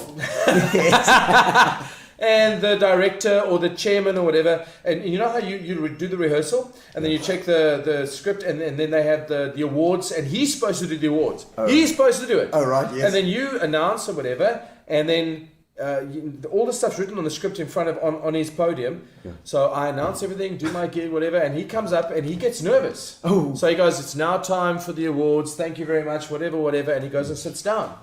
Oh, and you're sitting there. And you've got to know, what are you going to do? Yeah. You know, so I thought, okay, what I'll do is I'll just step in and and just read the stuff. And so I did it, and I gave away the various awards. But you didn't know what you're giving away. Didn't really know what it was about, and then afterwards, it went okay, but it was nerve wracking. It was whatever, and it wasn't a total collapse. But anyway. And then afterwards, he went to the organisers and he said, "You know, this I was supposed to do it, but this guy went and did it, and we can't hire him again." Nah, of course not. The organiser's like, "Well, we don't like the way you took over." So I never worked for that organisation. There's always the again. events person in between, and the thing. You know what I've learned in my one thing I have learned is that you always go straight to the top. So when I get into a gig, I'll make sure I speak to that CEO first, and then the events people. Yes. And so that I know I've got that connection. Yes. And then we can make a plan. Exactly. Well, how do you like this? What do you like? What's his humor like? What is he doing? So you always try that first, but oh my word, yes, I totally get you. That happens. And then the other one is when you say the wrong brand name. So twice in 25 years. Yes, Mack truck instead of man truck. One of those. You just say the wrong name. GM instead of Ford, or Mariner instead of Evinrude, or exactly. Those ones. And then, like, they can be interchangeable in your life. Yes, but not in your work. Gig. Not there, not on stage. Two times I've done it spectacularly. Oh my word! That's 2 times too many. It's 2 times too many. I've done it. I think I've said it twice. It's like twice. And they're sponsoring millions of rand.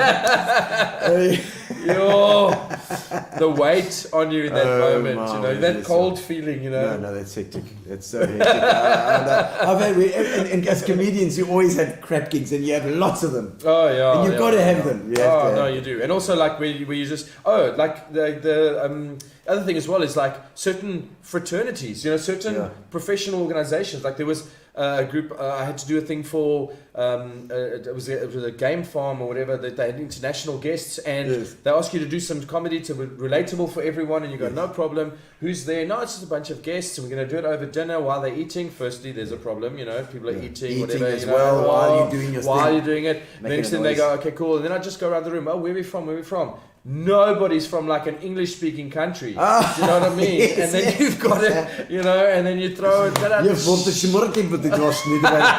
What? Oh, yeah, okay. Italian. We're all Russian and Italian. Ciao, Italian, Russian, привет. Chinese. Fantastic. Exactly. Ni hao. Ni hao. That's like the extent of my material. Ni hao. There you go. It's so bad. At least I got some songs I can do. That you got to commit yourself. Like when you're just doing stand-up, you got to commit yourself. No songs. No. Hi. I'm Roland. Yes. I'm Gino. I'm with you. The songs songs can help. I must learn from you. There. Yeah, song. Brilliant. Chuck in a song, buddy. Chuck in some songs. Do your pole dance. But then you got to take with your equipment, bro, and that's why you're a little bit more on the trim side than me. No, we're okay. That's because all that cardio and we do it. Well, Roland Gaspar, thank you so much for coming on. It's been fantastic. I hope it's still raining outside so that you can go to a bit. Thank you for coming on. Thank you very much for having me. It's been a whole bunch. It's been like a therapy session, like related. I know. No, it's great, and I'm glad I finally got to have a good long chat with you because we've been, we've seen each other in gigs. We've done stuff together. It's like it's been years, and you just cross paths all the time. True story. Never get to have a really nice chat. So I'm glad I got to do this with you. Thank you. Yeah, thank you. Okay, so now it is time, Roland. We better put your headphones in. I don't know. Oh no, we haven't got headphones. So you're gonna have to just block your ears a little bit because it's gonna get loud in here. All right, I'm gonna stick on my. Here we go. Ladies and gentlemen, you guys that are left, it is time for you to win a case of Fitch and Leeds. A case of Fitch and Leeds, which you can have delivered it to you if you guess the song and the artist, and you put it in the comments. The first one to do that will be able to win the Fitch and Leeds. So I'm going to sit here. I don't even know what Gary's got for me there. He's going to give me something to play to. And then we'll see who wins the Fitch and Leeds. You know what the story is. Put in the artist and the song. And the first one to get anything like that gets to win it. Yeah, we'll send it to you. All right.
For joining us on Gino's podcast. Thank you, yes, Roland. Thank you, legend Roland Gaspar. And remember to see on Tuesday, it's Darren Munger. We have Darren Munger on from Soul Good Entertainment and Events. And we're going to chat to him about what's happening in his life, indeed. Thank you for joining us. Thank you to Spa. And thank you to Fitch and Leeds. And thank you to Amelia. And of course, old Casey with the punters. Thank you for the punters tonight, Keith. We love it. Woo. We'll see you on Tuesday. Relax, sit down. Coming out of PE town. Don't drink, find a shot. Never mind your liver. Get to Gino's spot. Gino's spot. Get to Gino's spot. Gino's spot. Have a laugh, have a giggle, and exercise your middle. Have a Gino shot. Gino's shot. Get to Gino's spot. Gino's spot. Get to Gino's spot. Gino's spot. Have a laugh, have a